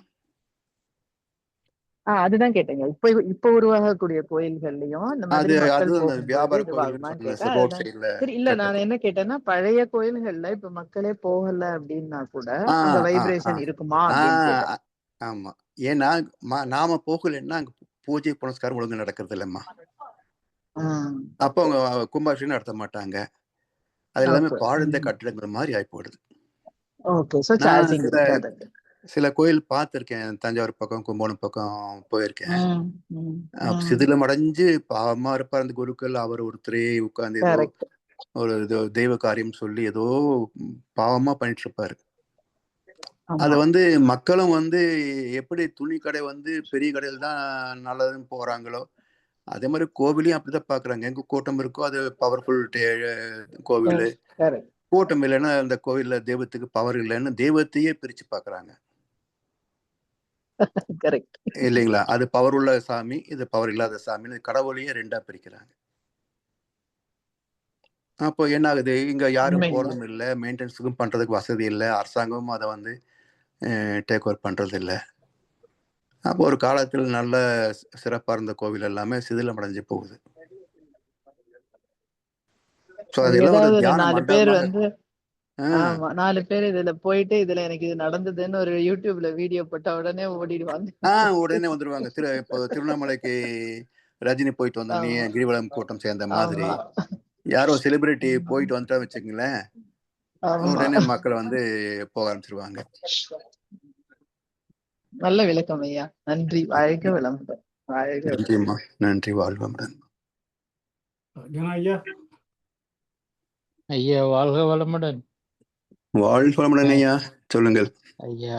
இந்த எனக்கு கேள்வி ஒன்று வந்தது. இப்ப சுவாமி தரிசனம் பண்றது வந்து இப்ப அந்த செலவடிச்ச அந்த சிலை செய்த பிறகு வந்து அதுக்கு பஞ்சபூதங்களால முதல் அபிஷேகம் செய்து பஞ்சபூதங்களை உருவாக்கி பிறகு மந்திரம் எல்லாம் சொல்லி பிறகு மந்திரம் யந்திர தகடு எல்லாம் வச்சு செய்யறாங்க. அதெல்லாம் ஓகே, எல்லாத்துலயும் பஞ்சபூதம் தான் முக்கியமாகுது. ஆனா அந்த அக்னிய சாட்சியா வச்சு எல்லாம் நடக்கிறது உண்டு. நாங்களும் விளக்கு அதெல்லாம் கொளுத்தி அதை தன் ப்ரே பண்றோம் கூட லைட்டை. இதுக்கு மேல வந்து இந்த யாகம் வளர்க்கும் போதையா அந்த யாகங்களுக்கு எல்லா விதமான அந்த சமித்துக்கள் விதமான மரக்கண்டக்களை எல்லாம் போட்டு அதுக்கு மந்திரம் எல்லாம் சொல்லி செய்யறாங்க. ஓகே. ஆனா அந்த வஸ்திர தானம் என்று சொல்லி அந்த உடுப்பெல்லாம் போட்டு அதுல அக்னிவானு கொண்டு கொடுக்குறாங்களே, அதுக்கெல்லாம் என்ன சிக்னிபிகன்ஸா இருக்கக்கூடும்? குருக்களுக்கு ட்ரெஸ் வேணும் இல்ல, அது ரெண்டாவது இதுல நெருப்பிலே போடுவாங்க. அது வேஸ்டேஜ். அது பட்டு துணியில போய் நெருப்புல போடுவாங்க. அதெல்லாம் பின்னாடி வந்தது தானுங்க, இதெல்லாம் கூட்டிக்கிட்டது. அதாவது ஆக்சுவலா வந்து நீங்க ஜோதி ஹோம அக்னின்றது எல்லாமே பாத்தீங்கன்னா வள்ளல் பெருமான் என்ன சொல்றாரு, அருட்பெரும் ஜோதி தனிப்பெரும் கருணைம்பார். அப்ப ஜோதி என்பது வெளிச்சமா இல்ல இறைவன் வெளிச்சமா இருக்கிறானா அப்படின்னா, எப்படி வந்து ஒரு இப்போ இருட்டு நேரம் கையில விளக்கு எடுத்துட்டு போனோம்னா பாதையில கூடி மேடு பள்ளங்கள் நம்ம கண்ணுக்கு தெரியுது. அதே போல அறிவின் விளக்கு இருந்ததுன்னு சொன்னா வாழ்க்கையில் சந்திக்கின்ற இன்ப துன்பங்களுக்கு காரணம் தெரியும். அப்ப அறிவு நமக்கு இன்பத் துன்பங்களுக்கான காரண காரியங்களை அறிவுக்கு எட்ட வைக்கிறது, மனதுக்கு எட்ட வைக்கிறது. அதனால் எப்படி பருப்பொருள் விளக்கு பாதுகாப்பை தருகிறதோ, அதே போல மறைப்பொருள் விளக்காகிய இறை உணர்வு நமக்கு வாழ்க்கையில இன்பத் துன்பத்தை நீக்கி இன்பத்தை பெருக்கி தரும். எனவே அந்த அறிவை வெளிச்சமாக ஜோதி வழிபட்டார்களே தவிர இறைவன் ஜோதிமயம் அல்ல. ஓ, அப்ப அறிவு தெளிவாவதுதான் அந்த பிரைட்னஸ் பண்ண மாதிரி லைட் அதுக்குத்தான் சொல்றாங்க. விளக்கு. ஓ, நீங்க ஓ. எந்த மதமாக இருந்தாலும் விளக்கு நிச்சயமாக வழிபாட்டில் இருக்கும். ஆமா ஐயா, ஆமா. ஏன்னா அது அறிவுச் சுடர். அறிவுச்சுடர். ஓகே. ஏண்டா நாங்க தெய்வம் கூட இருட்டு என்று தானே படிச்சு கொண்டிருக்கணும். ஆமா, ஏன்னா கருவறை இருட்டா தானே இருக்குது. ஆமா.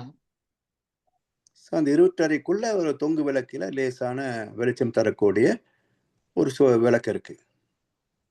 ஓ, அறிவு தெளிவடைவது. ஓகே. ஐயா, இந்த அக்னியில போடுறதுக்கு ஒரு இது சொல்லலாமாங்கய்யா? சொல்லுமா. அது ஆக்சுவலா ஒரு பற்றற்ற நிலை தானே. அதாவது தங்கமா இருந்தாலும் பட்டா இருந்தாலும் எந்த உணவுப் பொருட்களா இருந்தாலும் எல்லாமே அக்னியில போடும்போது பஸ்மமாக போகுது. சோ அது ஒரு சிம்பாலிக்கா உணர்த்துறதுக்காக அதனால இது மேலெல்லாம் பற்று வைக்காதீங்க அப்படின்னு அதாவது இந்த ஒரு ருத்ரத்துல கூட வரும்ல, எல்லாமே யஜ்ஞேன கல்பதாம், அப்புறம் கடைசியில ஆத்மா யஜ்ஞேன கல்பதாம், யஜ்ஞோ யஜ்ஞேன கல்பதாம்னு வரும். எல்லாமே அல்டிமேட்டா பஸ்மமாக போறது, எல்லாமே அழியக்கூடியது அப்படிங்கிற ஒரு தன்மையை உணர்த்துறதுக்காக கூட அந்த மாதிரி சிம்பாலிக்கா அது ஒரு சடங்கு இருக்கலாம். ஏன்னா அது சடங்கு ஏற்படுத்துற போது அது வச்சிருப்பாங்க. ஆனா இப்ப என்ன தங்கம் யாரும் போடுறது இல்ல, காசு போடுவாங்க, வெள்ளி காசு. இந்த வெள்ளி காசோட நம்ம அரசாங்கம் அடிச்ச காசு போடுறாங்க. தங்கம் போடுவாங்க. அது பஸ்மமான உடனே அதை எடுத்துருவாங்க, அவ்வளவுதான். அது ஃபுல்லா பஸ்மம் ஆகாது, கடைசியில மிச்சம். ஆமா, எப்படி தங்கம் மிச்சமாகும் இல்லையா, தங்கம் அழியாது. அவ்வளவுதான். ஐயா, அந்த நிலையற்ற வாழ்க்கையை உணர்த்துறதுக்கு தானே அந்த விபூதி பூசுறாங்க, இந்த பஸ்மத்து மாதிரி.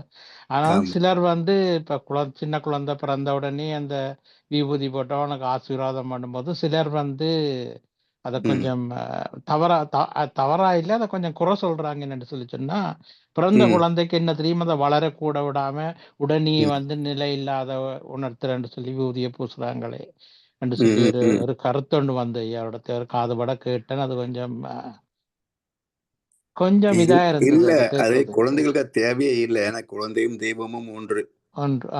அதனால இது விபூதி பூசுவது நீங்க சொன்னது மாதிரி வாழ்க்கையை நிலையற்றது, எதுக்குள்ள போய் எதுக்காக இந்த பாவத்தை செய்துட்டு இருப்பானே அப்படின்ற ஒரு எச்சரிக்கைக்காகத்தான், காலையிலேயே நினைவுபடுத்துவதற்காகத்தான் சாம்பலாகி போகின்ற உடம்பு இருப்பது பொய் போவது மெய் என்று நினைஞ்சு ஒருத்தருக்கும் தீங்கதனை நினையாதே, பருத்து தோன்றி நம்மதென்று நாம் இருக்க, நாய் நரிகள் பேய் கழுகு தம்மதென்று தாம் இருக்கும் தான் வாழ்க்கை. சோ இந்த நிலையாமையை மனசுல வச்சுக்கிட்டு சொன்னாக்க பாவம் பண்றதுக்கு மனசு இடம் கொடுக்காது. அதுக்காக காலையில திருநீர் அணிவது அப்படின்றது ஒரு சடங்கு. அது பேரே பண்ணல, திருநீரு.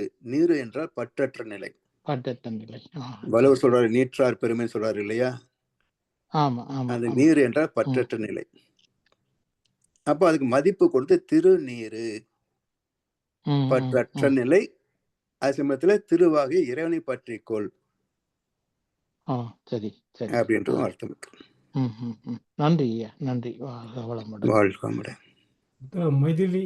மைதிலி தீன தயாளர், நீங்க அன்பளிப்பு. வாழ்க வளமுடன் ஐயா. நன்றி ஐயா. ஒவ்வொரு நாள் நான் அட்டன் பண்ண முடியுதுங்க ஐயா. இங்க இந்த கிளாஸ் 6:30 முடியுதா, அதுக்கப்புறம் நானும் உள்ள ஜாயின் பண்ண நீங்க ஐயா. என்னது கேட்கறேன்னா, இந்த இது யூஸ்வலாவே நான் சின்ன வயசுல இருந்து எது பண்ணாலும் ஏன்னு கேட்கறக்கு, இது எதுக்கு அபிஷேகம் அப்படின்னானு. ஆனா திருப்பதிக்கு போயிருந்தப்போ கொஞ்சம் நிறைய சித்தரோட இதுதான் எனக்கு காட்சி அந்த நிறைய கிடைக்கும். அதே மாதிரி கொங்கனர் நான் இப்ப பெருமாள் மேல பார்த்து அதெல்லாம் இருக்க மாட்டேன். நீங்க சொன்ன மாதிரி இந்த பாதம் கீழே தான், அது எனக்கு அப்படிதான் தோணுச்சு. நான் அப்படிதான் நினைச்சிட்டு இருந்தேன். எல்லாரும் உங்களை ஜருகண்டி தள்ளிடுறாங்க இல்லையா. ஆனா என்னை மட்டும் ஒரு அம்மா தள்ளி அப்படியே நிக்க வச்சிட்டாங்க. 10 மினிட்ஸ் இருந்தேன். அதாவது என்னோட வந்தவங்க எல்லாம் தள்ளி போயிட்டு எனக்காக வெயிட்டிங் வெளியில. அப்புறம் அவங்க கேட்டாங்க, எப்படி மாதிரி இது ஒரே அதிசயமா இருக்கு. சரி, ம். இது ஒண்ணு நடந்தது. நம்ம ம். வெள்ளியங்கிரி இது இருக்கும். அந்த ஈஷா இதுக்கு போறதுக்கு முன்னாடி கோயம்புத்தூர்ல. உங்களுக்கு தெரியும் ஆமா. வெள்ளீஸ்வரர். ம். வெள்ளியங்கிரீஸ்வரர்.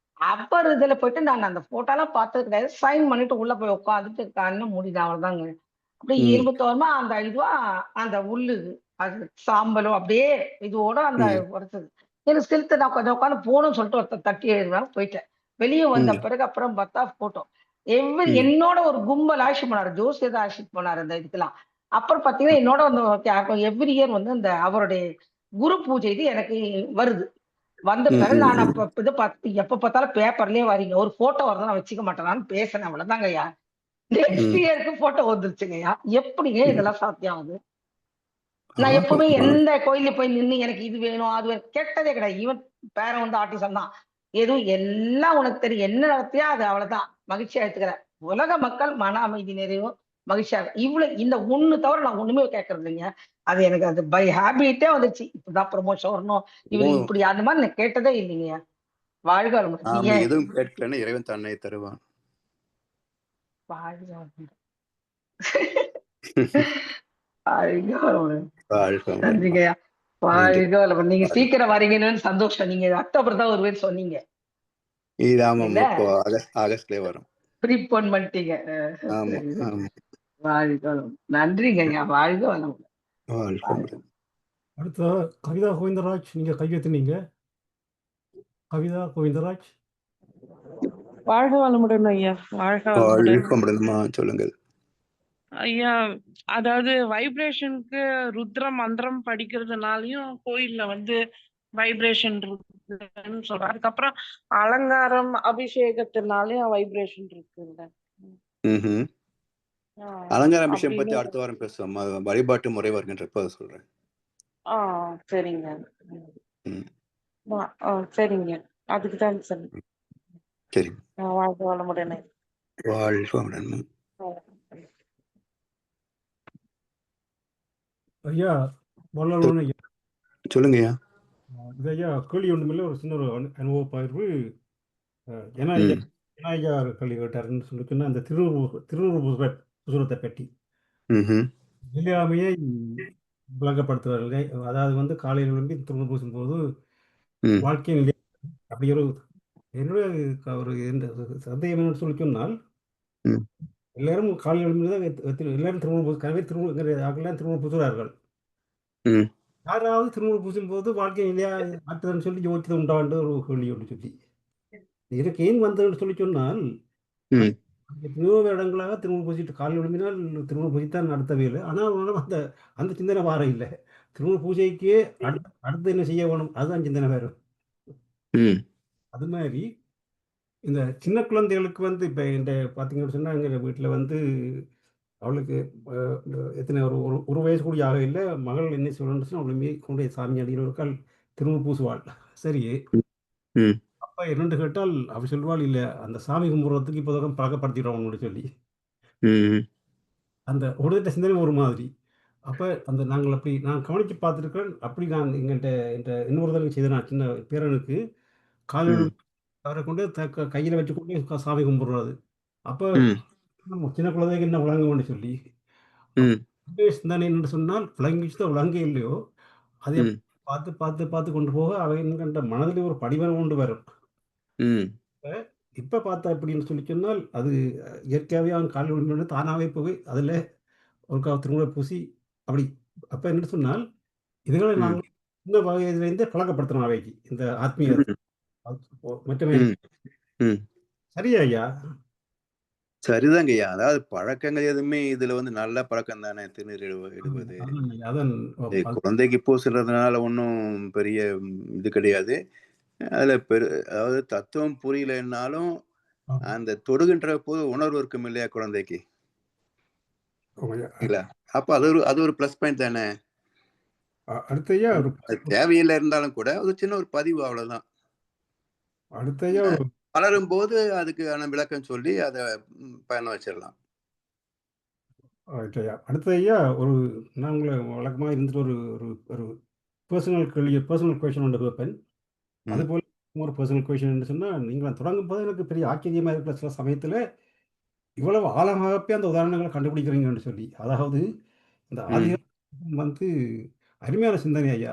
ஆதிகால மனித அதாவது வந்து இந்த மனிதனுக்கு ஏமாற்ற குணம் வந்து அந்த ஆதி காலத்திலே தொடங்கிவிட்டது அது. அது நல்ல ஒரு உதாரணம் ஐயா. எப்படி சொன்னா, அந்த நெருப்ப அவன உறைஞ்சும் போது அது எனக்கு இன்னும் ஆனா நீங்க அத வடிவா கண்டுபிடிச்சிட்டீங்க. அந்த எங்கேயோ படிச்சேன். அருமையான உதாரணம் ஐயா. நல்ல வடிவா கொண்டு அதை வச்சு சிந்திச்சு பார்த்து கொண்டு போகும்போது ஐயா, இப்ப அந்த ஆதிகால மனிதன் வந்து அவன் வந்து என்ன ஆடை இல்லாம இருந்திருப்பான். இல்லாட்டி இளகுளியில ஆடையா கட்டி கொண்டு இருந்திருப்பான். இன்றைக்கு அழகாக கோட் சூட் எல்லாம் போட்டு அழகாக உடையெல்லாம் உடுத்துக்கொண்டு அதுக்குள்ளே அந்த ஆதிகால மனிதன் தான் உள்ளுக்கு இருக்கிறான். மனிதன் இல்ல, விலங்கு தான் உள்ள இருக்குது. ஆமா ஐயா. அதான் ஐயா. மனிதன் இருந்தா கூட பரவாயில்ல. ஆமா ஐயா. நான் என்ன சொல்லுவேன்னா, மனிதன் முதலில் விலங்காகட்டும் அப்படிம்பேன். ஏன்னா விலங்கு வந்து தேவையில்லாம இன்னொரு ஜீவனை கொள்ளாது. ஆமா ஐயா. இல்லையா? அப்போ ஒரு மனிதன் பசிக்காக இன்னொருத்தர் திருடுனான்னு சொன்னா பரவாயில்ல. ஆனா எதுக்காக இவ்வளவு திருட்டு, கொள்ளை, லஞ்சம், ஊழல் எல்லாம் பண்றான்? இது விலங்கு பண்ணலையே அல்லவா? ஆனா ஐயா, அதுல இன்னொன்று ஐயா பார்த்தேன் ஐயா. என்னன்னு சொன்னா, அப்படியே ஒரு சமூகத்துல வாழும் பொழுது மக்கள் அதுல அதை சிந்திச்சு அதை ரிசர்ச் பண்ண கிராஜுவலா நாங்களும் அப்படி மாறிக்கொண்ட வர மாதிரியோ அதுவும் தெரியாது ஐயா. சிந்திக்க மாற்றம் வரும் இல்லைங்கய்யா? ஆமையா. இப்ப என்ன சொன்ன பாருங்க, இப்ப வந்து ஒரு 10 திருடர்களை நீங்க சந்திச்சு எல்லாம் ஏமாற்றப்பட்டுட்டு ஒரு 11வது நல்ல ஒரு அருமையான ஒரு நல்ல ஒரு மனிதர்கிட்ட போகும்பொழுது எங்களுக்கு அவனும் அப்படியானவன்ற சிந்தனை தான் வர தொடங்கும். அப்ப இப்படி இப்படி இப்படி பல பேர் அப்படி இருக்கும் பொழுது மாறி மாறி ஒரு அப்படி அப்படின்னு சொல்லி ஒரு ஒரு எல்லாம் ஒரு குழப்பமா போயிடும் ஐயா. ஒரு சமூகத்துல வாழும் பொழுது அப்ப மனிதன் வந்து மற்றவனே ஒரு சக மனிதனை நம்புறதுக்கு சிந்திச்சுத்தான் நம்ப பார்க்கணுமே தவிர டக்குன்னு சொல்லி நம்பவோ இல்லாட்டி ஏதோ செய்ய முடியாது இல்லவே ஐயா. அது சமுதாய வாழ்க்கை சிக்கல் தானுங்கய்யா. ஆமையா, அதான் ஐயா சொல்றேன். அதனால என்ன பண்றோம்னா தேவைகளை குறைச்சிக்கிறோம். ஆமையா, அதான் ஐயா. தேவை குறைச்சிட்டோம்னா இவங்களுடைய கான்டாக்ட்ஸ் வந்து நமக்கு குறைஞ்சு போயிடும். உண்மை ஐயா, அதான் ஐயா. அந்த கான்டாக்ட் தட்ஸ் ரைட். உண்மையா. ஆமா. ஏன்னா இப்போ போன வச்சுக்க வீட்டுல எல்லாம் அந்த கொஞ்சம் மராமத்து வேலை பண்ணவன் இருக்கு. நீ போனா யாரை பிடிச்சி என்ன லேபர் கொடுத்து என்ன பண்ணி எப்படி வாங்குறதுன்னு இப்பவே நமக்கு பயமா இருக்கு. ஏன்னா பணத்தை வாங்குறதுலே குறியா இருக்காங்களே தவிர சின்சியாரிட்டி அண்ட் ஹார்ட் ஒர்க்கிங் இல்லை. அது குறிப்பா கீழ்த்தட்டு வேலையை செய்யறவங்க எல்லாம் 100க்கு எங்கேயோ 1-2 பேர் தான் சின்சியரா இருக்கிறாங்க. பெரும்பாலான வந்து எல்லாருமே வந்து எவ்வளவு புடுங்க முடியும்ன்றதுலயே குறிப்பா இருக்கிறாங்க. அது என்ன பண்றதுங்கய்யா, சமுதாயம் அப்படித்தான் இருக்கும். சரி, நம்ம என்ன கொண்டுட்டா போறோம். ஐயா வாழ்க வளமுடன். இப்ப தனாயா சொன்னதை வச்சுக்கொண்டு யோசிச்சு பார்த்தா, இப்ப குழந்தை பிள்ளைகளை வளர்க்கும் போது அவர்களுக்கு ஞான மார்க்கத்தை விளங்கப்படுத்த முடியாது. அதனால பக்தி மார்க்கத்திலேயே அவங்கள அந்த அந்த இறைவுணர்வை உருவாக்கி வளர்ப்பதுதான் சரியா இருக்கும். வியூதியை பூசுறதோ என்னவோ. ஆனா நாங்க ஞான மார்க்கத்தை படிக்கும்போது அதை நாங்க உணர்ந்து கொள்ளலாம். அந்த நிலை இல்லாதன்மை உணர்த்துறதுக்கு தான் அந்த விபூதி பூசுறாங்க அப்படி சொல்றாங்கன்னு. சரிதான் ஐயா. இல்ல அது மட்டும் இல்லைங்கய்யா, மாற்றங்கள் வந்து கெட்டது வந்து சீக்கிரமா வந்து ஒட்டிடும். இப்போ ஒண்ணும் இல்ல, நம்ம வந்து ஒரு குழந்தைய வந்து பிஸ்கட்டு சாக்லேட் கொடுக்காம வளர்க்குறோம் வச்சுக்கோங்க வீட்டுல. தாய்ப்பால் பிறகு ஏதோ சூப்பு ஜூஸ் இப்படியே கொடுத்து பசும்பால் கூட அவாய்ட் பண்ணி கூட வளர்த்துடலாம். சரிங்களா? ஒரு 4 வயசுல அது ஸ்கூல்ல கொண்டு போய் சேர்க்கிற போது பக்கத்து குழந்தை வந்து பிஸ்கட்டு டாஃபி சாப்பிட்டேன்னு சொன்னா இதுக்கு ஒண்ணு கொடுத்தாங்கன்னாக்க உடனே நமக்கு அது மாதிரி ஒண்ணு வேணும் கேட்கும்.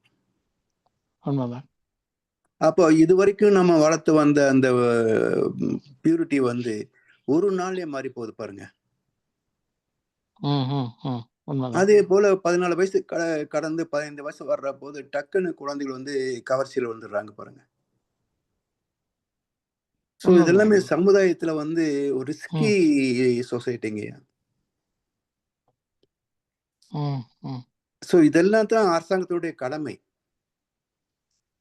இப்ப மக்களுக்கு என்னன்னா, அரசியல் அப்படின்னா எப்படி இருக்குன்னு மக்களுக்கும் தெரியாது, அரசியல்வாதிகளுக்கும் தெரியாது. எது நல்ல அரசியல் கேட்டா இலவசமா கொடுக்குறவனா நல்ல அரசியல் அப்படிம்பாங்க. அந்த அளவு தான் மக்கள் இப்ப இருக்கிறாங்களே தவிர அரசாங்கத்துடைய கடமை என்னன்னு கேட்டீங்கன்னா மக்களுக்கும் தெரியாது, அரசியல்வாதிகளுக்கும் தெரியாது. எப்படி சமுதாயம் நல்லா இருக்கும் பாருங்கய்யா.